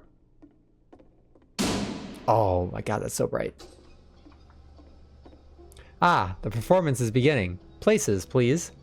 In this scene, you will be playing as me. We're at a gathering of professionals. First, you'll start out leaning against this wall.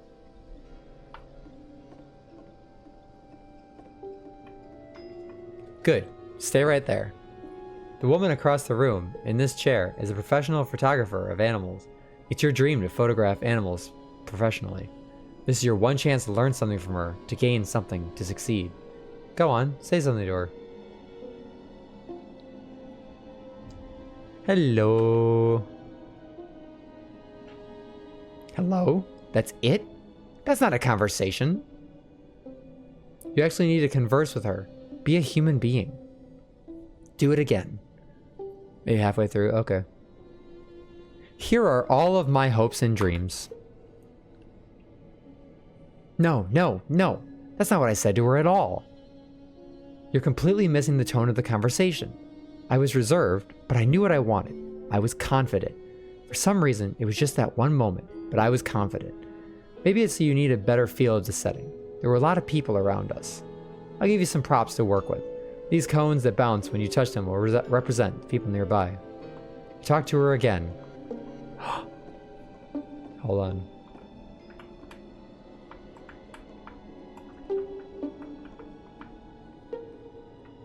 Be a human being. Yeah, the amount of times I've said that to myself. Oh my god, hold on. Can I get stuck in between two?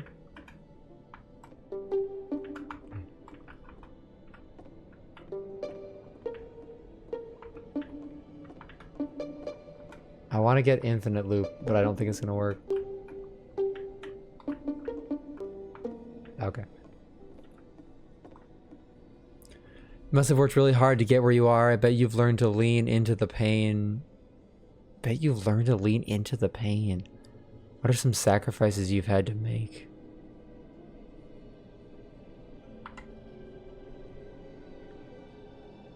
You're messing it all up again. You'll freak her out if the conversation gets that personal that quickly. Do you not realize how important this was for me? I'll never get another opportunity like this again. Everything was riding on this. Not the tortured artist stereotype, please. I want to try something. Try stepping back from the stage.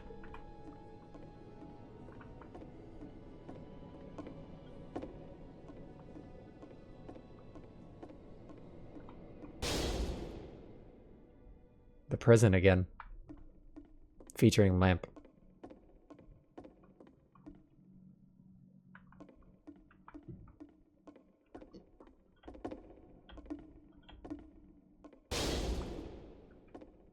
Okay, yes. Now this is working. This is what it was like. Of what's going to happen next in Coda's life. The solution to social anxiety, to fears of having to perform and having to chase success, the answer for Coda is to withdraw. This is never the answer. I'm going to say this right now. I don't know what he's going to say next.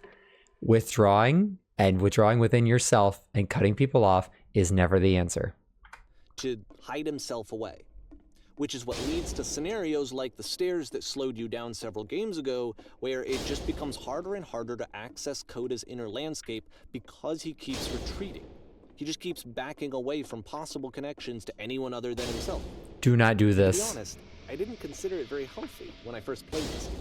You know, it looked to me like he was trying to justify the idea of just disconnecting yourself from the world. And that wasn't what I wanted for him or for his games.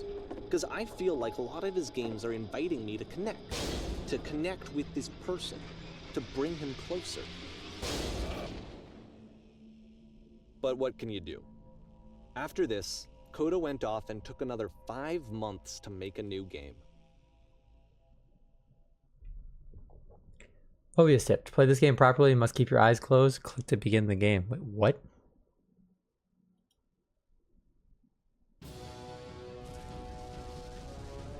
What's going on? Captain, what can we do?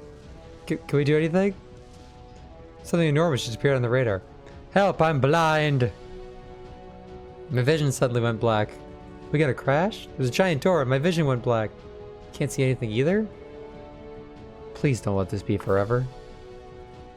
No, I have no idea where we are. Yeah, this game has been really good so far. Maybe we... Oh, death. He didn't close his eyes. You should probably open your eyes if you haven't already. It's pretty much impossible Can't to die solve like this. otherwise. And there is a solution, by the way.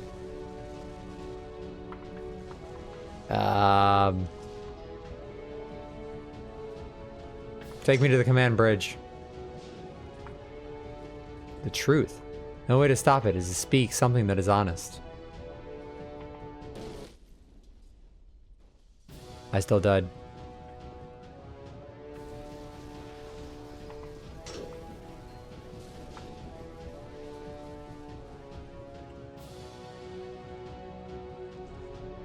I can't keep making these. That's it. That's the truth. It's draining me. Like I said, I was getting concerned. First off, he's never been this explicit in his work about exactly what he's thinking. So where's that coming from? But then even weirder, his work has potentially stopped being an outlet for him. Not like he's having trouble iterating on ideas, but he literally just can't think of new ideas anymore. And in person, he was being a lot more distant than usual. Like, you know how sometimes a person will just deflect anything that you say in order to keep themselves disconnected all the time? Ahem. It was that kind of thing. Here was the point in my relationship with Coda where I really started to wonder if he needed my help in some way. I thought it was going to be easy. You're doing it. It's working. I'm alone. We're going to be okay.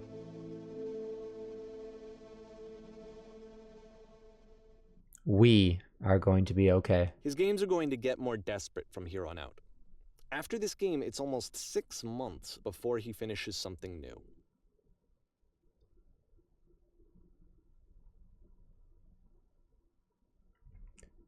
Where am I?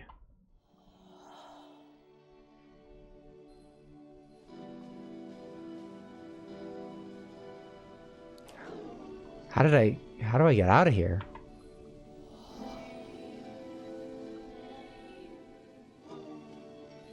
Minecraft Skyblock. Is that a person? How lovely. It's been a long time since I've talked to anyone. What's wrong? You look lost. When I try to create, I feel empty.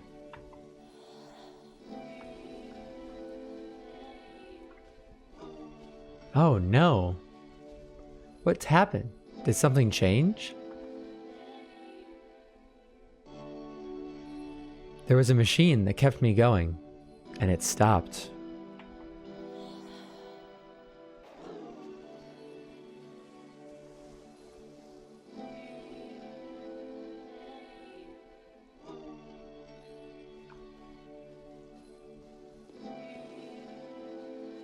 Wait, you're looking for a machine? I think I know where it is. It isn't far.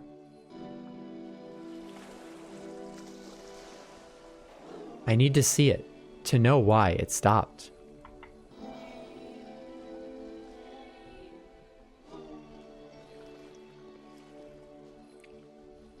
I can take you to it, but there is a problem. Featured Coda talking explicitly about his creative frustrations. This one turns it up to 11. Now, put yourself in my shoes playing this. Here's a friend whose work is exhibiting signs of struggle, frustration, anxiety, depression, even. And yet, still, he keeps making games. He keeps throwing himself into the grinder even when he clearly doesn't have the energy for it anymore. Why? What is it for? We're all being called out.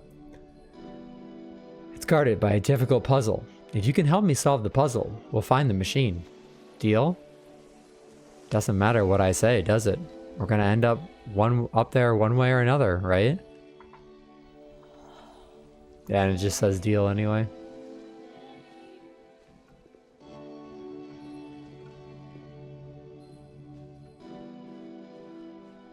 Perfect.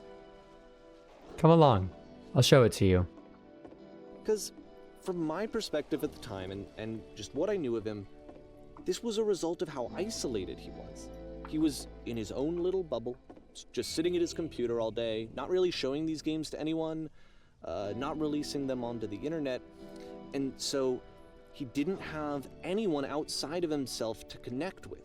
He had no outlet to ground himself on. Here's the puzzle. What do you think? I've solved this puzzle before. Oh, wonderful. Can you tell me how to do it? First, you have to open the door. Okay, now what? Now you have to close the first door. All right, what's next? Now just press the switch here.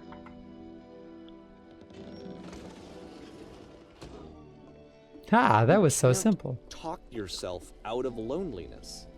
It doesn't work that way. Damn right. You can't be the one writing both the questions and the answers. Then there's no movement. Then there's no circulation.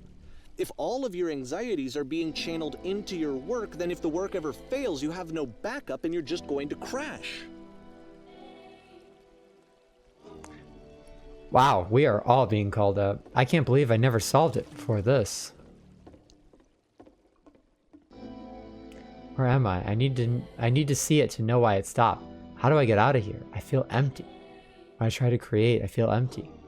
I've solved this puzzle before. There was a machine that kept me going, and it stopped. Okay, here we are.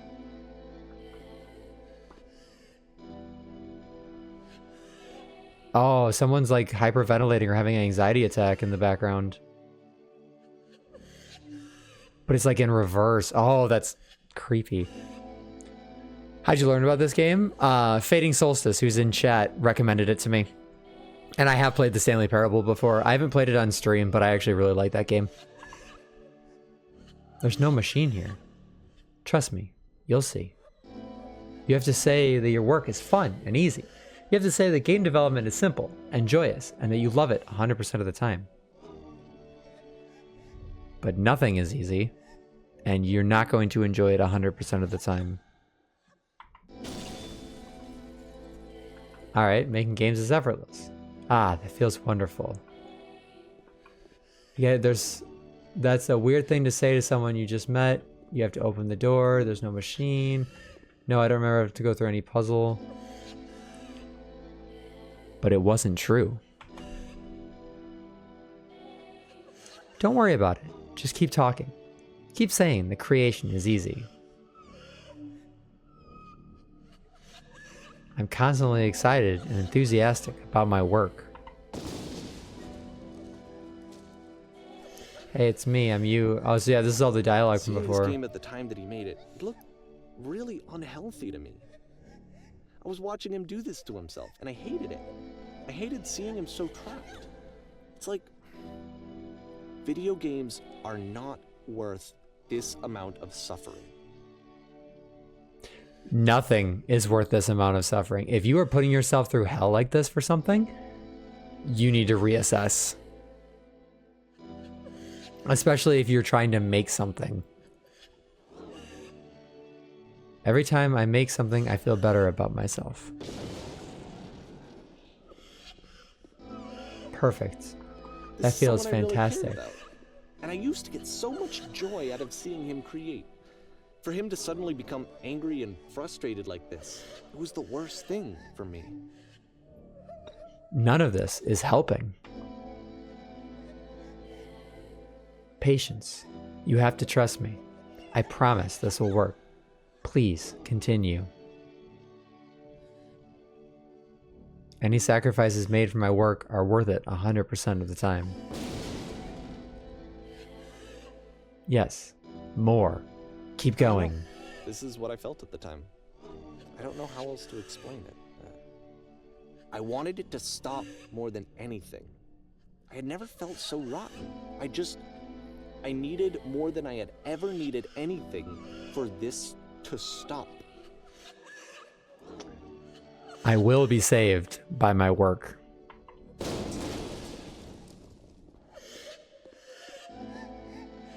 Incredible. That's it.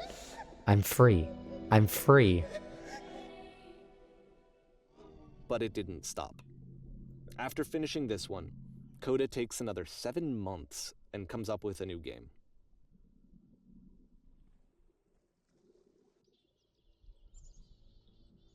Nothing being made is ever worth sacrificing yourself.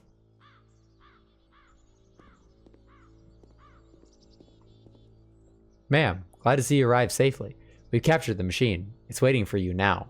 We can begin the interrogation whenever you like. I intend to be quick. Very good. Just be warned that someone called the press, so we might have a bit of attention on this one. Also, one more thing you should know about the machine. It calls itself Coda.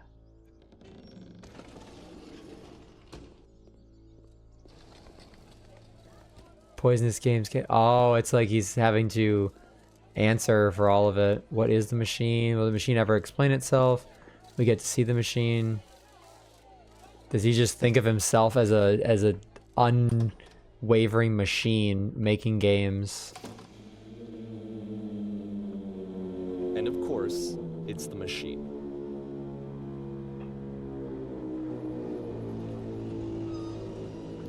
You stopped.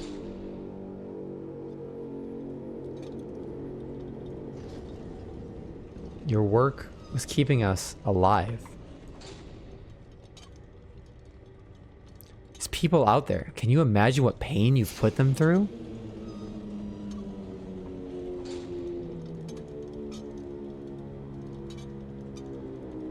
I've been so alone.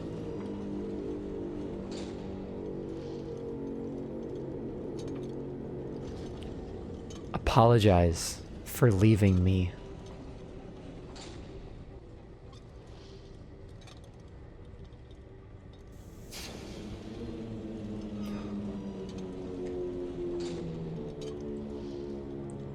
Think carefully.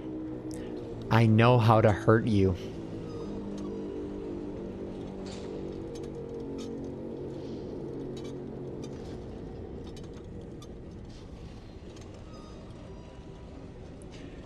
All right then.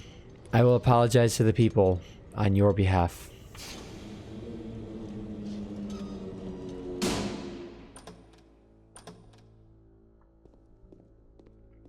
Ooh.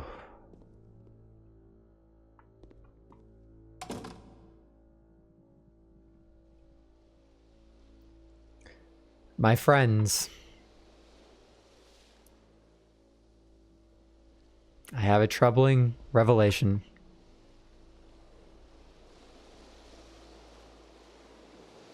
Oh, man. Oh, I'm going to take this ad break to just process this for a second.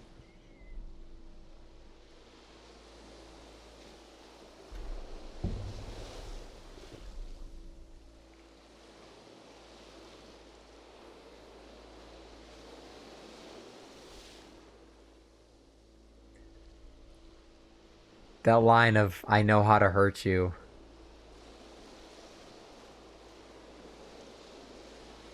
Spoken or unspoken.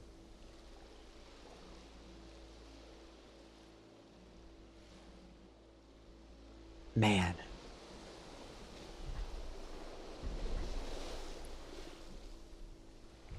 That is the threat of somebody who knows what they want and thinks it's more important.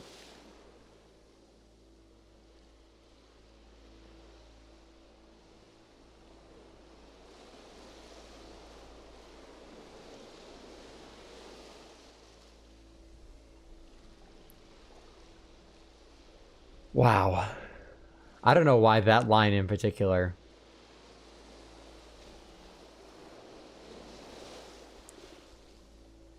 The machine will not apologize to us. The machine refuses to admit that it deliberately hurt us.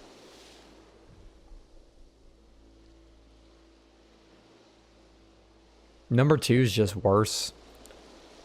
Number 2 is so much more manipulative.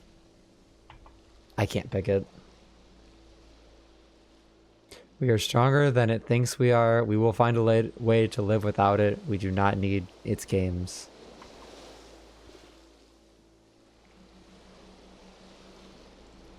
Let us pay it retribution. We will destroy the machine, or we will destroy everything the machine has created. In doing so, you are also destroying the machine. May your woes be many, and your days mew. Yeah, Francis. Thanks, Null. We will destroy the machine.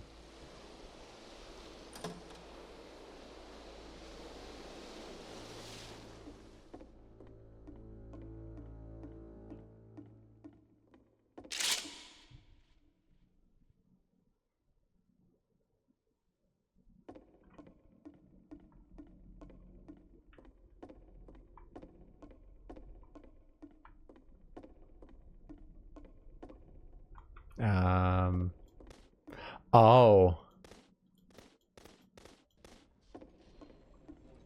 How did Ludo get a knife? Coda, I'll make sure your work dies here. Or Coda, I'll make sure you are known forever.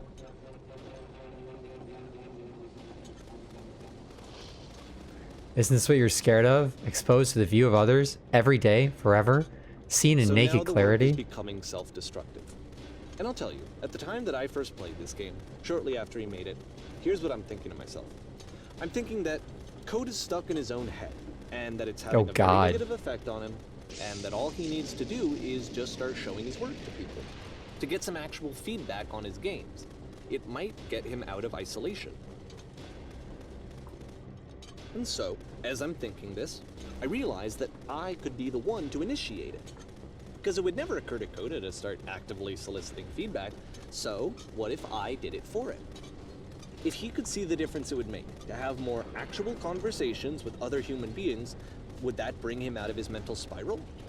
Would it give him confidence in himself? Would it bring meaning back into his work? He's magnetized to blades.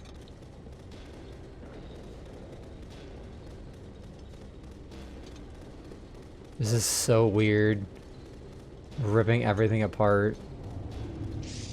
So I started showing Coda's work to people. I took this one, and the islands which you just played, the theater, the notes, the house cleaning game, and some of the prison escape games. I brought them to people that I knew and trusted. I asked their opinions. And the great part is that they really loved his games. You know, the point of it all was just to give him some external reference point, but they genuinely loved his work. There was nothing for him to be afraid of.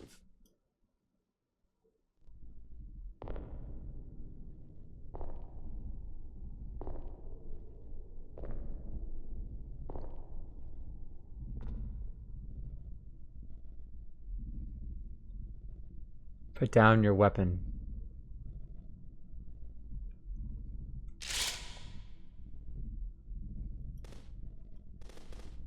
Can you see why I felt like this was the right thing to do? Because it's the thing that I always feel like I need, to be told that my work is good, that I am good. When someone really connects with a thing that I've made, when they see themselves purely in my work, there's nothing that feels better. And I got to give that very same feeling to my friend. I did something, I really felt like I'd done something good, like I was a good person. I felt like there was a friend who was in trouble and was unhappy and maybe didn't like themselves, and I could fix it. If I could give him this gift, maybe I could fix the problem. When they told me how much they enjoyed his games, it was the best feeling. It was the absolute best feeling. It made me feel so happy. It wasn't your work to give out. Beautifully. You're not supposed to derive joy from it. The road to hell is paved with good intentions. Yep, but no, that's not your place. Anyway, Coda finishes this game, and then really he just kind of takes off for a while. Shared his soul without his consent. June of 2011, and I didn't hear anything from him for several weeks, I guess. And so out of nowhere, one day I get an email, and it's got a private link to a new game of Coda's. This one is called The Tower, and to my knowledge, it's the last game that Coda ever made. So let's take a look. Always ask before sharing someone's work, even if you have good intentions.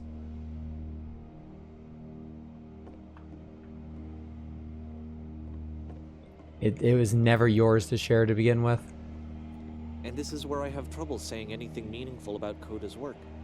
Because more than anything else, the tower just feels distant. It feels like it's trying to distance itself from the world. It's a very cold game.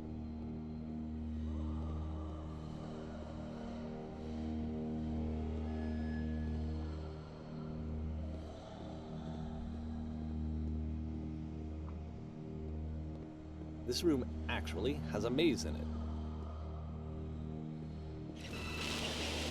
Whoa. Except that all the walls of the maze are invisible. And then every time you touch one of the walls, there's this awful flashing and noise, so the experience is really miserable. The game goes beyond not being meant to be played, it actually seems to despise the player for trying to play it at all. But I do want to show you the rest of the levels, so when you're ready to continue, press enter and I'll put a bridge over the maze. Oh, I wish I could actually know how to see the maze, but... This is also in the Stanley Parable, this exact texture.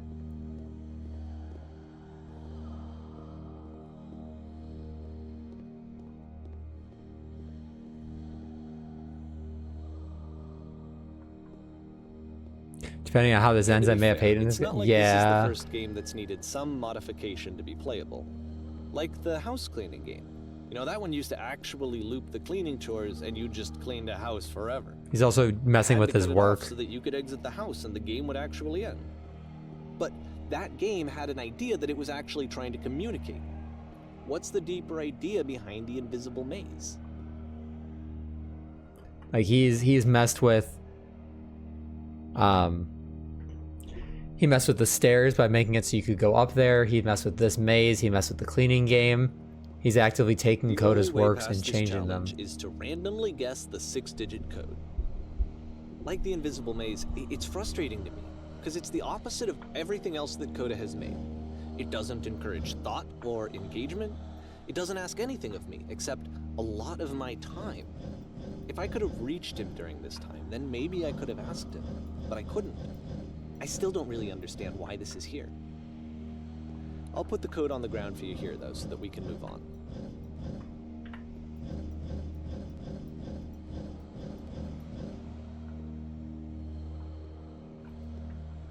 Oh. Wasn't 1/4/2069. But again, this is him messing with the game. This is not how it was meant to be played. Even if it's easier, quote unquote, this is not how it was meant to be played.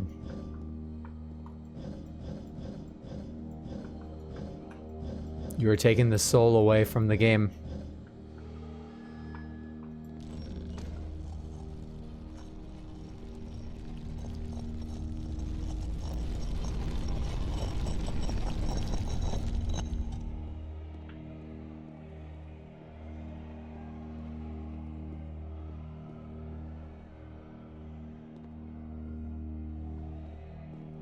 The switch to open this door is actually on the other side of the door, meaning that it's literally impossible to solve from this side.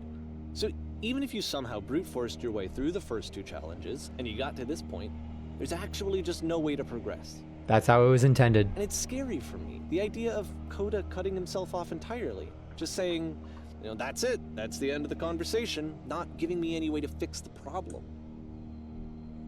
I feel like a failure, I guess, when I can't fix the problem. But I can. This goes back to what I was saying before, is that the only person who can actually fix the problem at the end of the day is that person.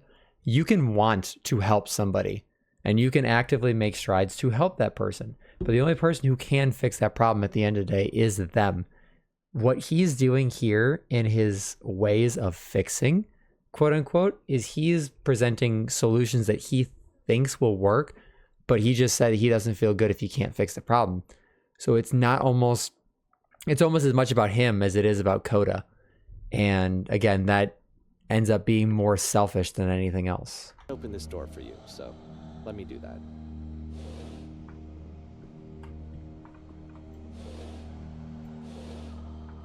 Was I a failure for not understanding this game? I mean, I don't know why I would be. It's not like everything needs to have a solution, but I feel it somehow. I feel like I failed, and I don't understand why. I remember, it's June of 2011. Reminds you how you learn this lesson in life? Yep. And as I'm playing, it's a very important lesson to learn.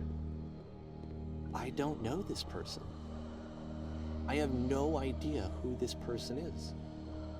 It wasn't the guy I knew, it wasn't my friend. I had come to so many conclusions from looking at all of his work up to this point, and then suddenly none of them... I had been trying to, though. That was the thing. For years I was trying to get to know him, to understand who he actually was and what he stood for. I asked him so many times to please just tell me what his games mean to him. I asked him please to tell me what the 3 dots mean. And he wouldn't. It's up to him. It's not up to you. He will never owe you explanations.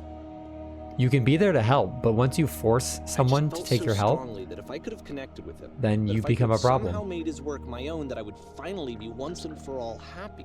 You made it about yourself. It was that I needed to see myself in someone else. Mm-hmm. I needed to be someone other than me. But he stopped and left, and it felt somehow like I had failed. You failed him by making it about yourself. Yep, there's help and there's taking away autonomy.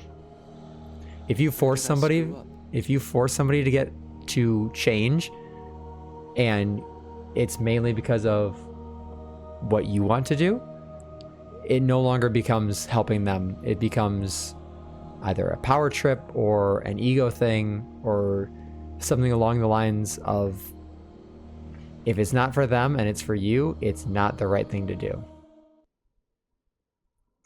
Dear Davey, thank you for your interest in my games. I need to ask you not to speak to me anymore. And this is a very real outcome. If you push too hard, if you start changing somebody's work or trying to change them, and your intentions aren't pure and you don't realize that they are the ones who have to make the change, and you start forcing their hands, those hands are going to pull back. And sometimes they pull back so far that you're never able to grab them again. And that is simply a consequence of your own action. I I'm the reason that you stopped making games, aren't I? It's because of what I did. I poisoned it for you. I don't think I ever told you this, but when I took your work and I was showing it to people, it actually felt... it felt as though I were responsible for something Taking important credit. and valuable. I wonder at times, what do you think I am making these games for you?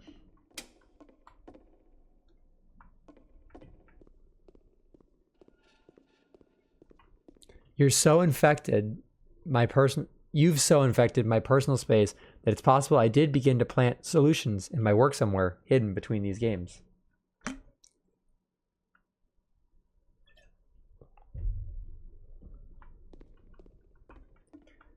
If there was an answer, a meaning, who played them, would it make you any they happier? treated me like I was important. They really listened and cared about what I had to say. Even though I was showing your work, I felt good about myself.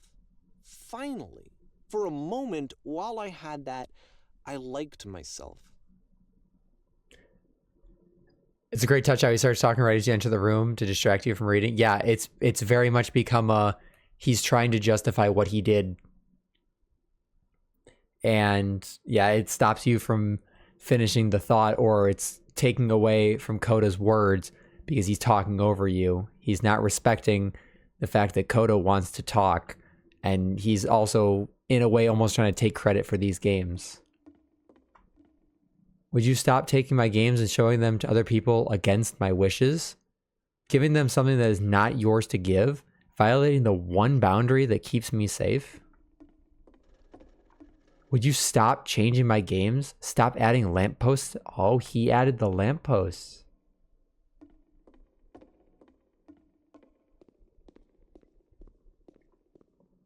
And then you stopped, and I didn't have anything left to show people. I just had to be with myself. And as soon as that happened, there was no feeling at all. Nothing. Less than nothing. What does that mean? Would you simply let them be what they are? And Noel, your comment, the whole I did break the vase, but as soon as somebody throws a but in there and they try and add a justification for the pain that they've caused, that is when you know that that person believes that what they did was right. And that right there has begun to end all arguments for me. If you try to justify something bad that you've done, instead of just saying, I messed up, this is what I did wrong, this is what I want to do to fix it. If you try and justify it, you've lost me. You've lost the plot, you've lost me. I'm done with the conversation. Exactly. That really means I'll fucking do it again. That is 100% what it means. Because if someone can get away with something while acting sorry, they are going to do it again. If they are not held accountable and truly understand that what they did has consequences, they are going to do it again and again. And the next time, it may just be a, sorry, I won't do it again. But as soon as they do it again, it's just the same loop over and over. Sorry does not fix everything until you put in the effort to make that apology real. A spoken apology can mean absolutely nothing if you do not put in that effort. When I'm around you, I feel physically ill. You desperately need something, and I cannot give it to you. I literally do not have it. Struggling to come up with new ideas is not making me depressed. Low points are just a part of the process. Sometimes a knee-jerk out of shame or embarrassment. Well, yeah, that's what I mean. If something has happened multiple times, like a lot, and you hear the same thing, sorry, but you did this, or sorry, but I did this, but if it's a cycle and it's still being said, then you know at that point they have you in just, like I said, it's a cycle. If someone can get away with something and they don't actually feel bad for it, then the first time they do it, they might think, oh, I'll change. But the next time they get away with it, and the next time, and the next time, until half the time they won't even apologize for it. Half the time they'll spin the narrative and make it your fault. You did this. I did this because of you. Or I want to change, but. And it's when that but is added and you truly know that it's not just an apology anymore, it's a cover-up, that it really tunes me out of hearing a conversation or trying to hear someone out. Because there's saying you're going to do something, and then there's actually putting forth the effort to do that thing. If you've hurt somebody, a simple sorry is not always going to fix it. Most of the time it doesn't. It may push you a little closer to that person and help you on that journey, acta non verba, exactly. But at the end of the day, if you are just saying words to get somebody to drop it and to stop the process and just get away with it, you never had an intention to apologize. You never wanted to fix the problem. You just wanted the problem to be someone else's and to no longer be on your mind. And the second you can drop that from your conscience, then you are happy. But you have to ask yourself, what pain have you left behind in someone else by acting this way?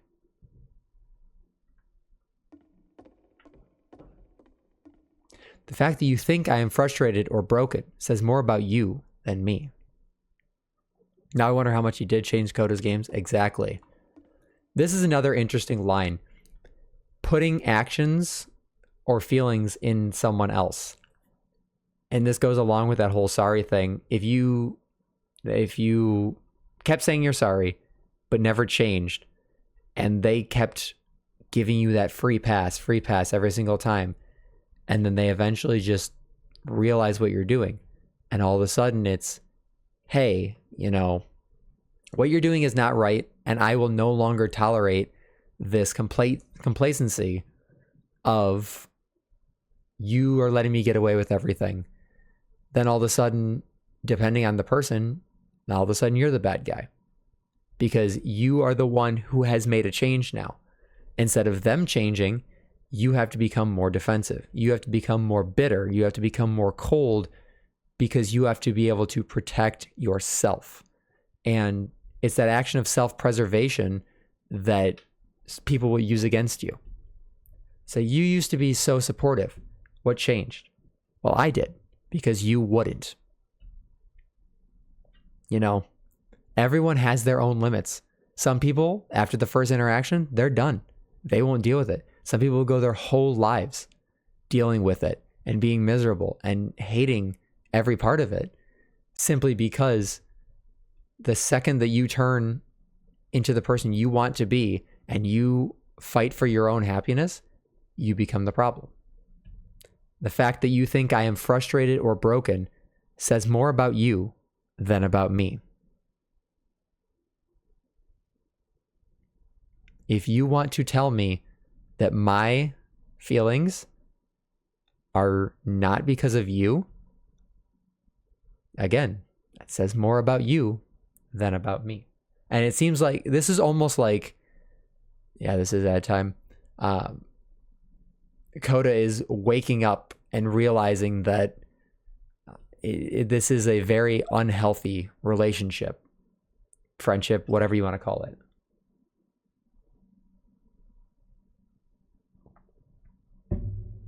And there are consequences to actions like this. If you take someone's literal soul, the work that they've put into a game, their most vulnerable moments, their literal heart, and you tamper with it, there's no saying that you're ever going to be trusted again. And that's on you. That is not them. It is never the victim. If the victim is trying to protect themselves from you, it's not their fault. It's yours. Seeing this through a lens like this really does bring into perspective, almost like abuser versus victim mentality, whatever you want to say. I realize that this doesn't make sense to you just yet, which is fine. You're not my problem to solve. That is also very true. If someone does not want to change, it is not your problem, it is theirs. But I do hope that one day it clicks and that you make peace with this thing you are wrestling. I'm afraid that I did something really stupid because I don't like myself. Mm-hmm. And when you finally see what I'm talking about, don't say anything.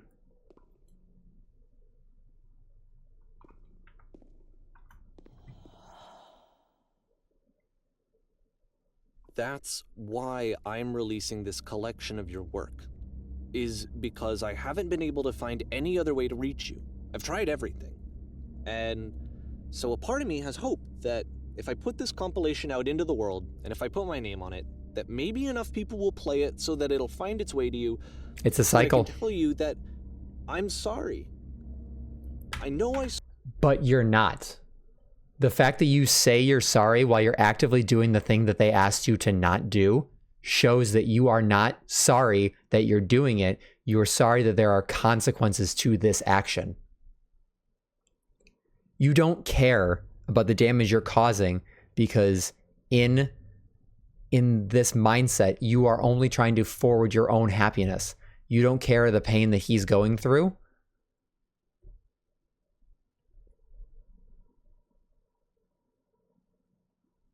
You will continue to make excuses and you will continue to do what you want in the name of doing this for someone else, when in fact you are not doing this for someone else. You are doing this for yourself. And this is when a sorry loses all meaning. When you are actively apologizing while also doing or saying the thing that someone else has told you not to do. For long-distance brain surgery, this bolt-action 50 caliber does the trick. It's balanced, powerful, and accurate. Jesus, Noel. Oh my God.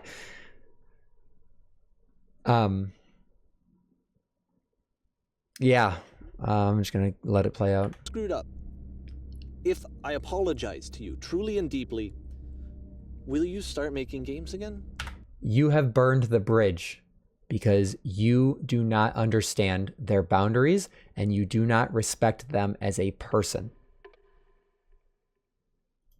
Please, I need to feel okay with myself again. And I always felt okay as long as I had your work to see. It's always about him. It's always about the abuser. He needs to feel okay about himself. He does not care about the victim. He only wants it to happen so he can feel better about himself. See myself in. I mean, is something wrong with me? Yes. Because I know that I did an awful thing, and I'm doing it again right now. Like, I'm showing people your work, but I can't stop. There it is. There it is. I know what I'm doing is wrong, but I can't stop. That right there is the very thing that drives the cycle. That right there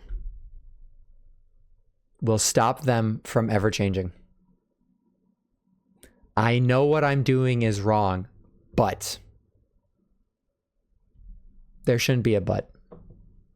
Take responsibility, say you're going to change, apologize, and then commit to it.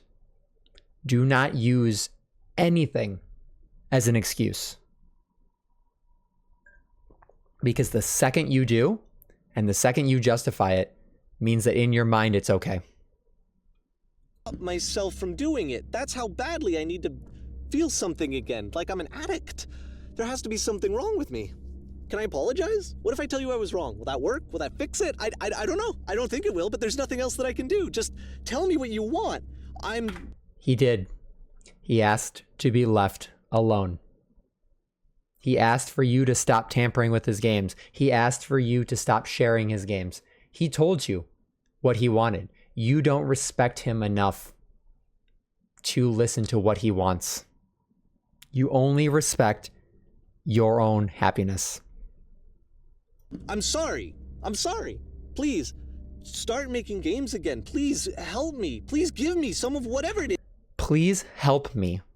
He has instantly turned the victim card on. Now it's about him. Coda straight up said that you're making my life worse by doing this. And now the narrator is making it about him. Help me. He can't help you when you're not helping him. Is that makes you complete. I want whatever that wholeness is that you just summoned out of nothing and you put into your work. You were complete in some way that I never was. And I want to know I want to know how to be a good person. I want to know how not to hate myself. Please. I'm fading, and all I want is to know that I'm going to be okay. He does not owe you that.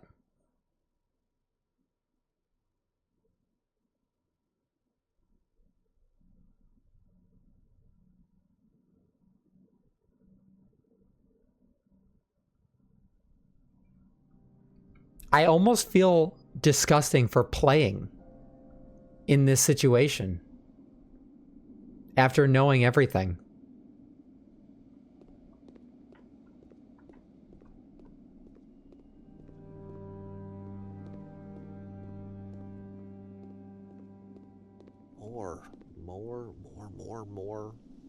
More love, more praise, more people telling me that I'm good. Always more. It's like a disease. I'm going to share some thoughts once we finish the game.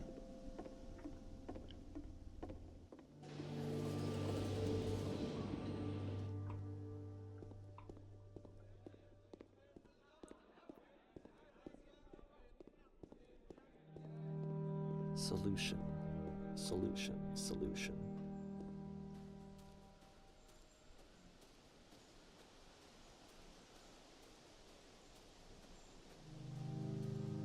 I guess if someone had told me ahead of time that he just really enjoyed making prison games, maybe I wouldn't have thought he was so desperate. He wasn't looking for you to be the solution. That he was depressed. That is not for you to tell. That is not for you to tell people if he's depressed. Maybe he just likes making prisons. It's always the assumptions that get people.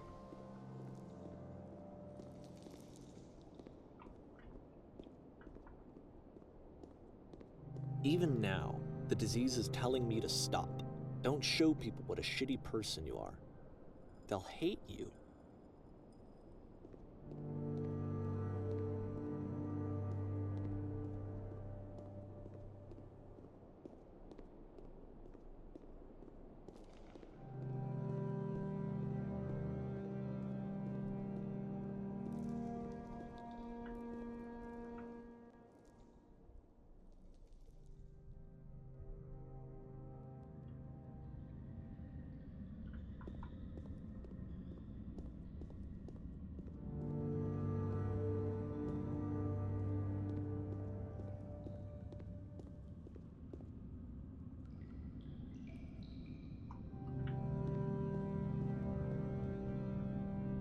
I cannot see anything. If I knew that my life depended on finding something to be driven by other than validation, what would that even be? It's strange, but the thought of not being driven by external validation is unthinkable. Like, I actually cannot conceive of what that would be like.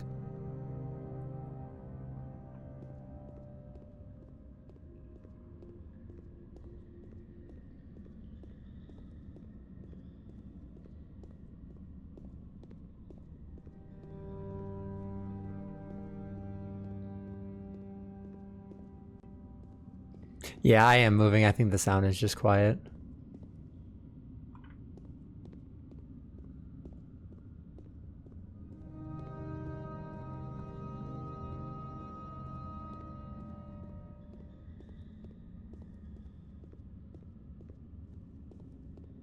Feel that part of him, at least, is someone who's raised to be perfect. Yeah, I mean, dependencies like that do occur. I'm not as much of a fan of some of the excuses he's been making.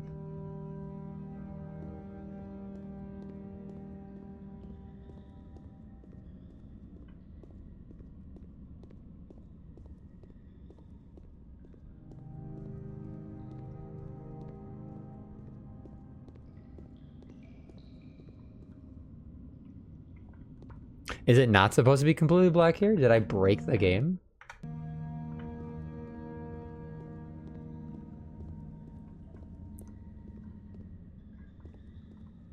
Soul, did I break it? Is it not supposed to be completely black here?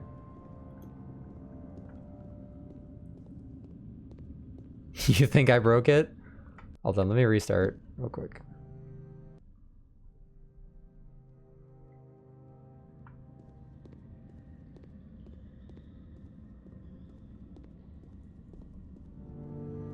I am still in the void. If I knew that my life depended on finding something to be driven by other than validation, I don't know. what would that even be? It's strange, but the thought of not being driven by external validation is unthinkable. Like, I actually cannot conceive of what that would be like. I broke it, spitting the truth faster. I tried to reload. Can I, if I quit to menu, can I restart this chapter? Chapter select. Let's try this.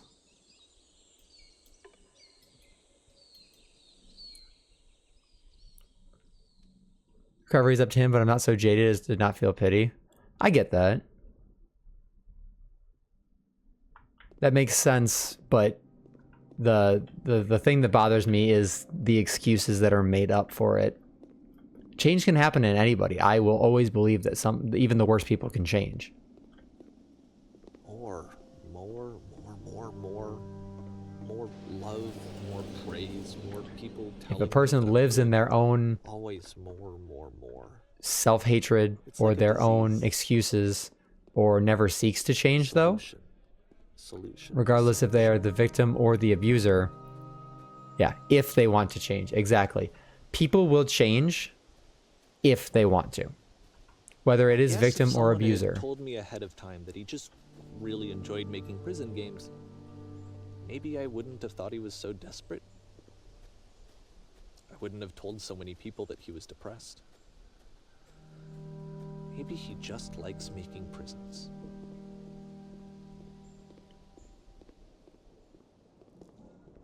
I truly do believe anybody, no matter how bad of a person they are, can change. Even now, there's penance for some of those changes. Don't show people what a shitty person you are. They'll hate you. Keep up the butts and someone's gonna call your shit. Exactly.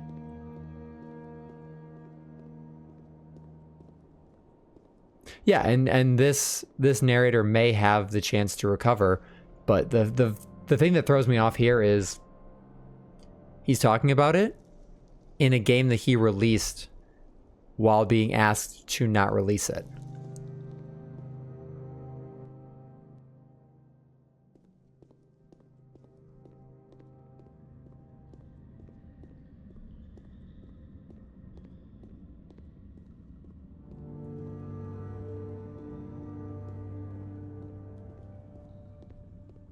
If I knew that my life depended on finding something to be driven by other than validation, what would that even be? It's strange, but the thought of not being driven by external validation is unthinkable. Like, I actually cannot conceive of what that would be like.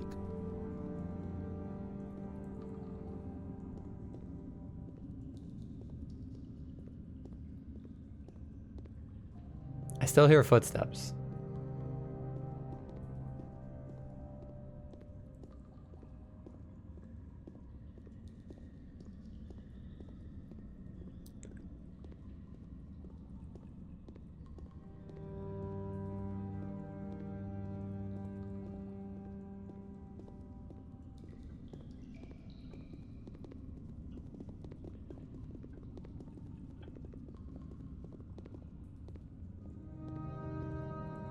Did I seriously just completely break it somehow?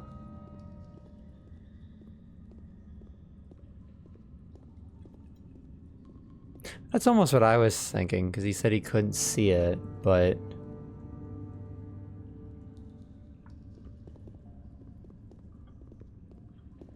I thought something would have happened by now.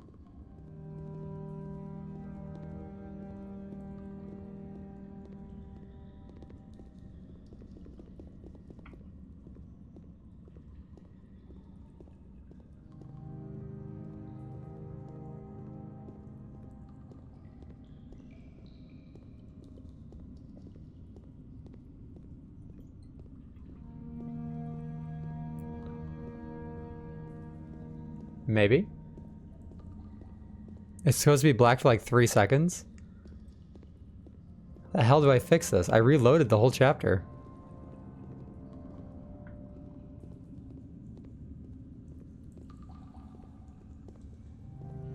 I can't see, damn it! Relaunch? Yeah, let me do that real quick. Let me quit the game. And I'll validate the Steam files while I'm here anyway.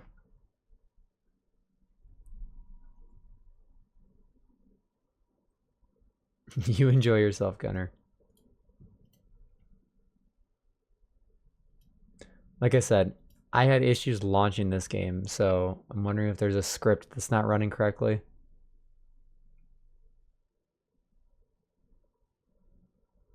It says 2 files failed to validate. I really hope this didn't kill my save.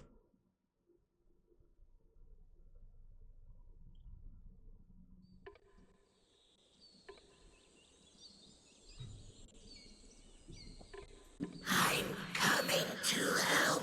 Where are you? I can't see you. Ah, it did. I can't see you. It did kill the save. Are you serious? I am notorious for breaking games.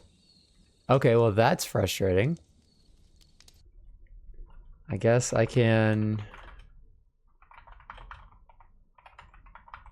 look up at the ending.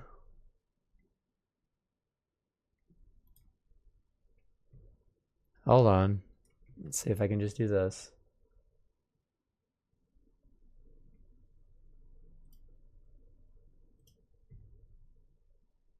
Let me at least get to where we were.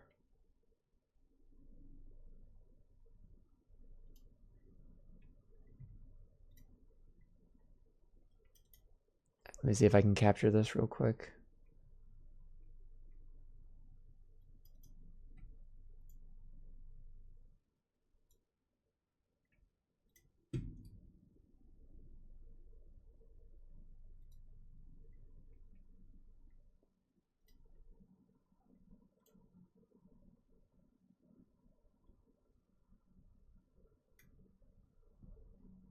Okay. I don't know how loud this is going to be, so we'll see. Here we go. Can't see anything.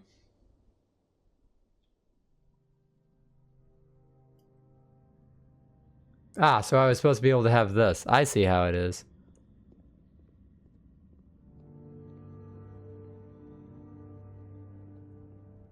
I'm actually just going to turn on captions here to make it easier.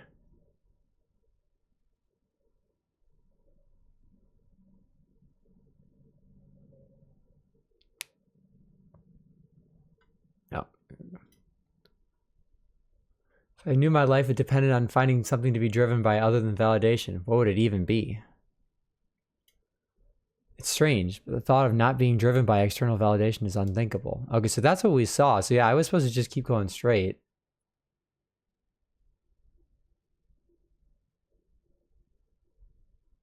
I do. Does it not completely fit on there? Hold on.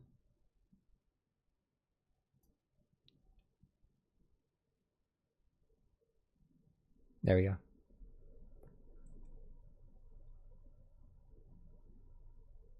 Oh, can I do the skip? Hold on, let me try that real quick. Yep. Let me switch back.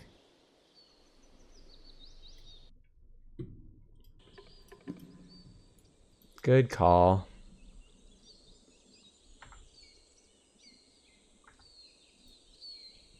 Don't worry, guys. We're going to do another playthrough. No, I'm not doing that.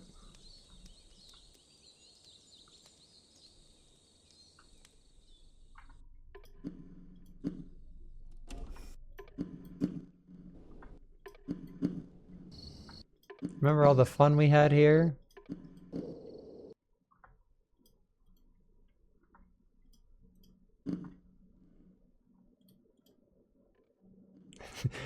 Welcome back to my speedrun of this game.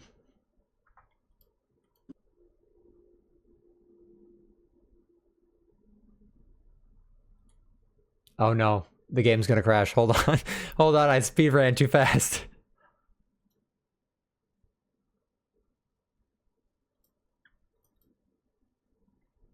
Come on, game. I just want to play. Hold on. Let's try and do it again.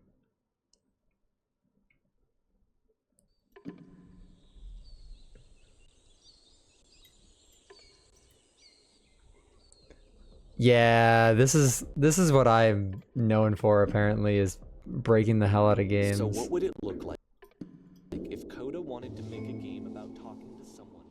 This one gets a bit goofy. I did, the game crashed. I'm trying to get back to where we were.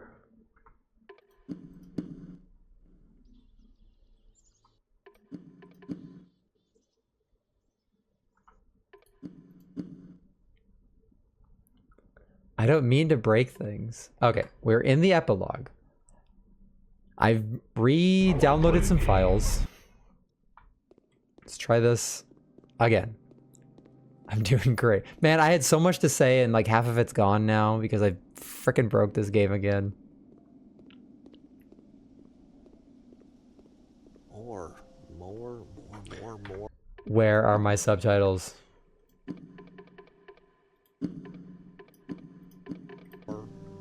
More love, more praise, more people.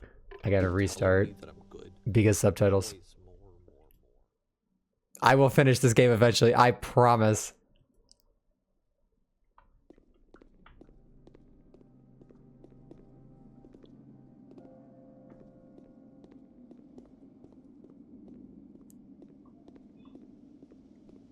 How do I always do this? I have no idea.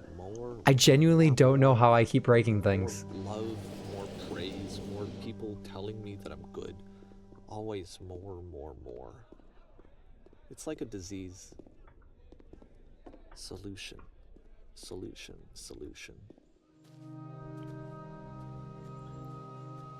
Alright, let's see if we can actually get to the ending this time.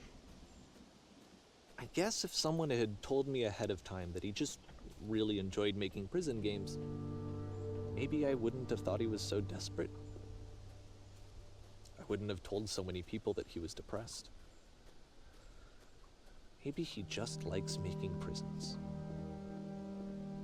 I would love to be a QA tester. If somebody ever wanted me to QA test their games, like please, because half the time I'm not trying to break it. The other half I try is really funny. This is telling me to stop.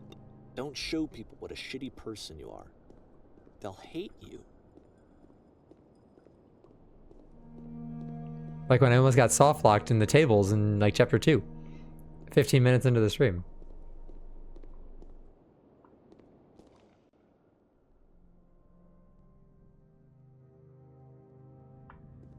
I regret to inform you that it is still broken.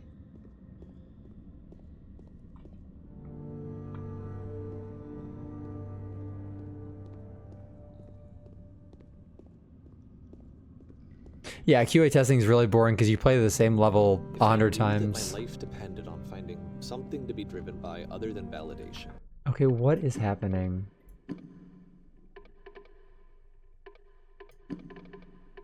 Is there...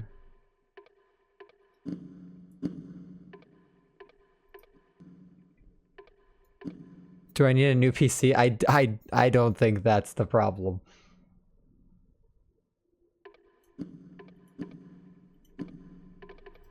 Oh, wait, hold on. Hold on. The shadows were too high. Where did those shadows go?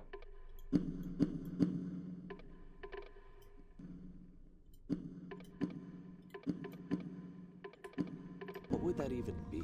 I can see something. I don't know if you can see it. It's strange, but the thought of not being driven by external validation is unthinkable. Like, Why is there an option for very high shadows if it disables the ability to see the map? I cannot conceive of what that would be like. What the hell kind of option is that? Oh my god, I can't. So this one wasn't my fault. But at this point, it might have been the problem all along, but that doesn't explain the game crashing. At this point, I really do wonder if we can make a compilation of every time I've broken a game. What now? Just wait till I play other. I have games that I want to break, and I can't wait to play them. When you see tag swapping in Omori, it's gonna be fun. I think I need to go. And I'm sorry, because I know that I said that I would be here and I would walk you through this, but I'm starting to feel like I have a lot of work to do. I have a lot that I need to make up for, and so I'm... He's putting forth the effort. He's not just talk. So, go back to what you said about actually putting forth the effort of getting better. Just gonna... Okay.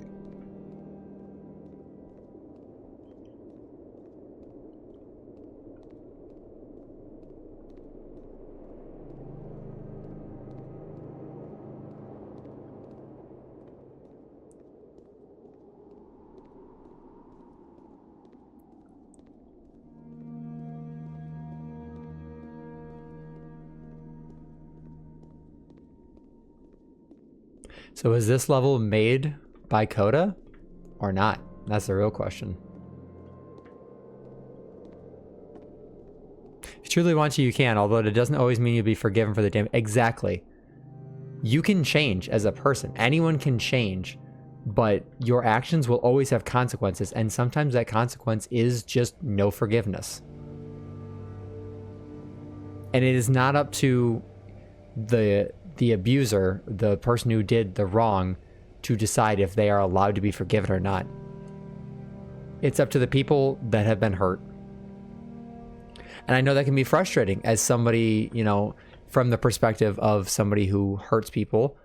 But like I said, all actions have consequences, and some of those consequences are forever.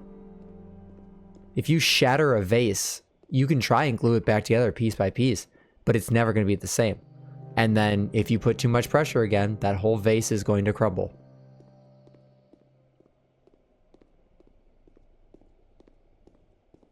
Coda does not have to come back. Coda has no reason to come back to somebody who has hurt him as much as he has.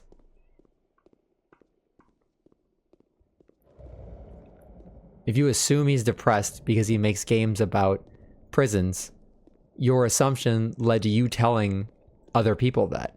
And that's just not okay. Because even if he is depressed, it's not up to you to tell them.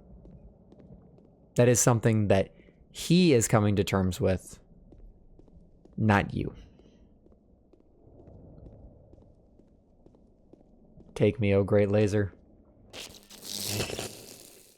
Destroy my ears while you're at it. Send flashing lights, I guess.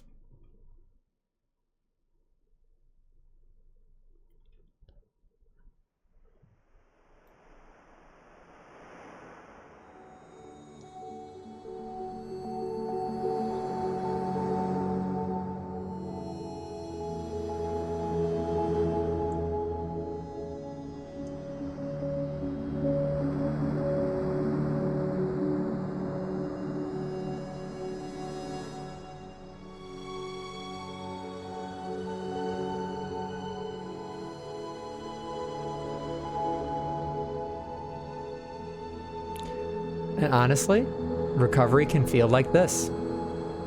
Recovery, for both the abuser and the victim, can feel like a maze. You try your hardest, you put forth all the effort, and you hit a dead end. But just because you hit a dead end does not mean you can't retrace your steps and keep on going. Hitting a dead end does not mean going back to square one. You take a step back, and you keep trying. Turn back. Turn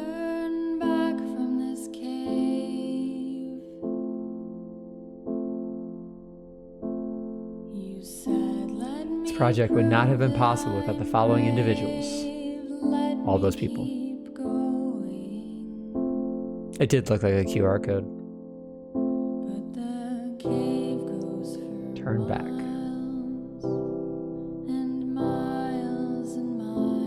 Genuinely a very, very good game. And there are so many things that can be taken away from it. Life itself is not black and white. It never will be, because there are so many avenues to take.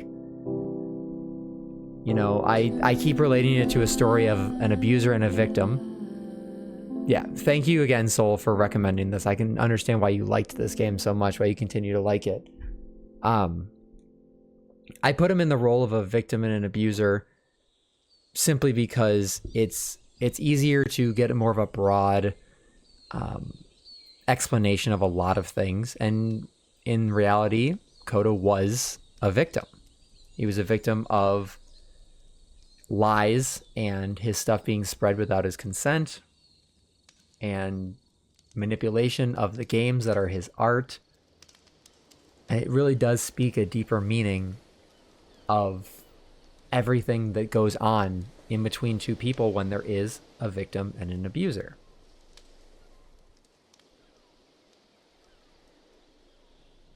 At the end of the day, it sounds like that Koda is not real. They are a character created by Davey to convey a story and to express his struggles with self-hatred and need for validation.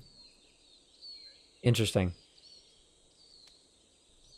But just because the character is fictional does not mean situations like that aren't. And at the end of the day, it really does come down to, if you're in this position and the cycle doesn't break, you will never have peace. If you are the abuser and you have been called out and you want to change, you will. If you don't want to change, you're not going to. Nobody can make you change besides you. People can tell you. People could sit there and tell you all the time. Davey got a lot of hate mail for it. Understandable. A lot of people will probably relate this to their personal traumas and will attach hatred towards Davey for it. If any of you or anyone who has ever watches this is or has been a victim and you're in a cycle, this is my push for you to break that cycle. If you are actively hurting somebody, exactly, please communicate. Even if you feel it will do nothing, it will tell you who the people around you are based on their response. That's very well said, Kyo. Thank you. If you find yourself in a position where you have actively been hurting somebody and you do feel guilty about it, change. And I know that's easier said than done, but change. There's a lot that you might have to make up for, and you might not get the forgiveness that you seek, but you're not owed it, especially if you've done unspeakable damage to somebody. Don't change for their forgiveness. Change so that you can be a better person and to prevent yourself from ever doing it to them or anyone else ever again.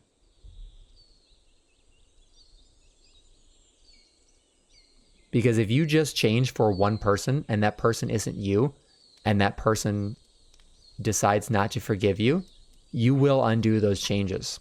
And you will go right back to being that same person, whether it's to that person or another one. And another, and another, and another. When you do things, when you change, you need to change because it's something that you want to do. People can tell you day in and day out that you need to change. You are the only person who is going to be able to do that. Same thing for the victim side. Yep, know that people will not heal according to your schedule. It may take people the rest of their life to forgive you for something you've done, or they may never forgive you, or they may see change and they may forgive you right away. But none of that is guaranteed, and just because you apologize does not mean that you are entitled to forgiveness. Theorize that Kodo is trans. I could see that, but I don't have enough proof to say yes or no. I don't know what other closing thoughts I have for this game. It's very good. It's very well done. For a while there, I really did start to hate that narrator. So, you know, when you can change someone's opinion on a character like that you either relate to them, relate to something they've done, or you've been on the other side of it. The writing was very good. It was very, very well done. There were some twists in there that I did not see. I did not see a lot of this coming, and for a lot of people, that's how it is. Everything seems fine. Whether you are the victim or the abuser, everything seems fine. And then all of a sudden, your perspective shifts and you realize that what you've been doing or what's been happening to you is not okay.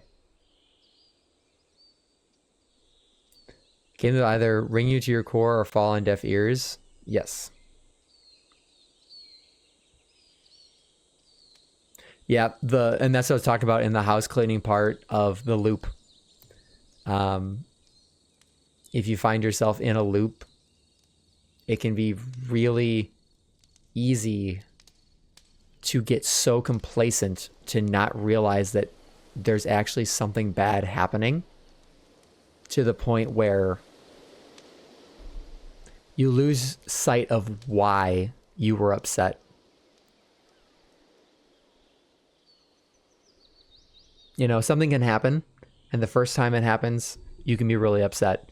And the second time it happens, you might just lose a little bit of how you felt. And if it keeps happening and happening and happening, you might start questioning, is this normal? Is this what's supposed to happen? And sometimes without any external factors, if the cycle just keeps completing, you become so numb to it that it's just your day-to-day life. And that's just life for you. That's just how it is. But then something changes. Something snaps. A new perspective. Someone just being done with it. And from that is when change is going to happen. And you're either going to have to change or you will be left behind. And again, it all comes back to you may be able to change and you may still be left behind because of the damage you've caused. But that is not the fault of anyone but yourself. And there's no amount of anything that you can say that justifies it or that can force somebody to forgive you. Forgiveness is earned, but there are some times where nothing you can do will earn it. No one is entitled to forgiveness. Exactly. Just because you say sorry, A, does not mean that you actually are, and B, does not mean it ever has to be accepted. You can change and become a legitimately good person. I think a lot of people have the capacity to do that. I think almost anybody has, if given enough of a push. And some people may forgive you. But you should not change just for that forgiveness. You should change because you want to do better. Hands down. That is, that's really all I can say about that. Because at the end of the day, it really is just, if you don't change, then you are going to continue the cycle. You can mourn that you weren't forgiven so long as you don't revert to back. Exactly. If you are only changing to get someone's attention, to get someone's forgiveness, then you are not going to make a lasting change. Because the second that forgiveness has been swept under the rug or is just established, there's nothing stopping you from going back and being the same person that you were before. Oh yeah, so I absolutely loved this game. 100%. This is going to stick with me for a very long time. Thank you so much. This is another reason that I like playing the games that you guys recommend, because I don't get to have experiences like this. I haven't had a lot of experiences like this And you guys are really good at recommending some of these games.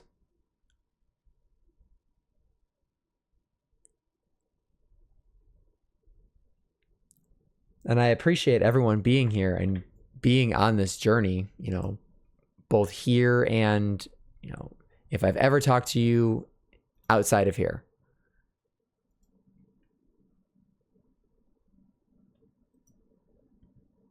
Have I ever played To the Moon? I have not. To the Moon, let me see.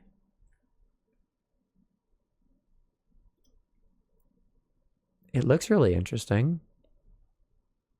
Oh, is it made with RPG Maker?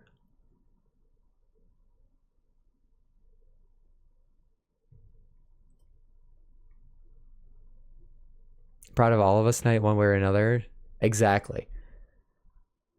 A lot of you guys have been here with me since basically the beginning, and I've learned so much. And I am so thankful for all of it.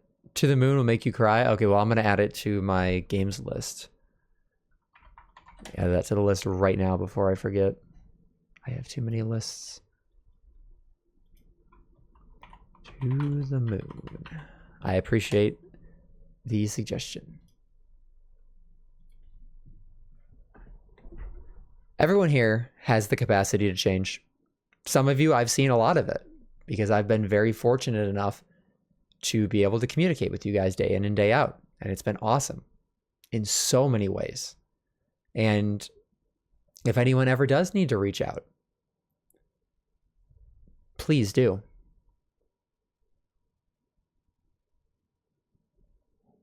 Whether it's to me or to someone that you're close with, or if it's just a random stranger, if there's something you need to just get off your chest, do it. The more you hold in, the worse that you will feel, especially if it's something big that's weighing over your head. And the other thing that I've noticed is just because you've looked at a problem from 100 different angles does not mean that someone else can't have a different angle to change your perspective. There is always a solution. I promise you that there is always a way to get better, to get out of a bad situation. And if any of you are feeling that you are stuck in a loop or that you're at a dead end in a maze, please reach out. Because sometimes all you need is a different perspective, a different set of words, a different way of thinking to fundamentally change that. I have been very fortunate to have that. And I can't thank the people in my life that have done that for me enough.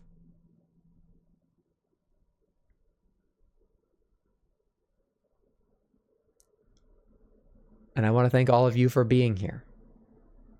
And maybe this game will make you question yourself or someone in your life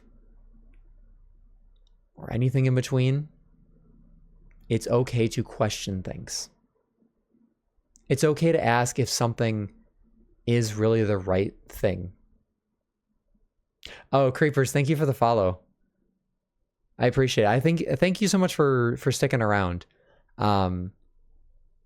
If Creepers as well, if you want to stop by our Discord, I say a lot of the same things there fairly often, and for everybody, DMs are always open. I would rather sit there and listen than to have you hurt. Suffering in silence will never change anything. And if any of you are suffering, it's not your fault. If you are putting yourself through mental hell, there are always ways to get better, to get out of it, to change. I think anyone can be redeemed. And if you know that quote, you know that quote. I think you're all wonderful people, even if this is the first time I've met you, or this is the 1,000th time I've talked to you. Anything in between, past, present, or future. We've all made mistakes in life. but the atonement is possible. It always will be. I'm very much a firm believer of second chances. Sometimes some people get more second chances that they may deserve.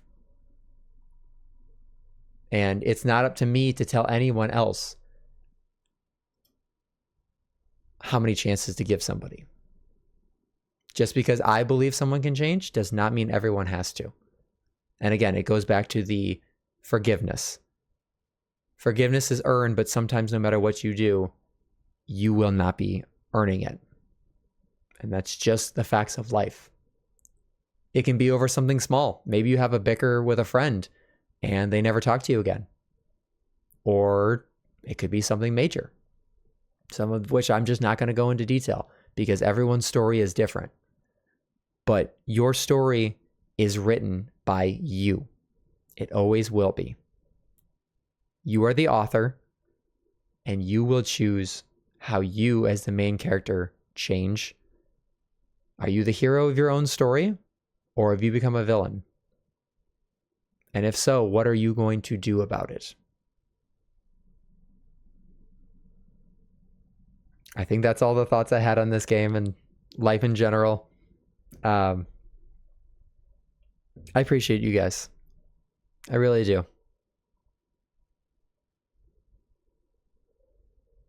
I hope that even the books with the worst covers are worth reading. If you let your pain consume you, instead of doing something to pick yourself, or to either pick yourself up off the ground or to grab the hand that's reaching out, that is up to you. I'm going to send us on over. We're going to go raid Quinn. After all of that, I hope everyone can just take a breath. And if anyone needs anything, all know where to find me. No matter what happens, I got your back.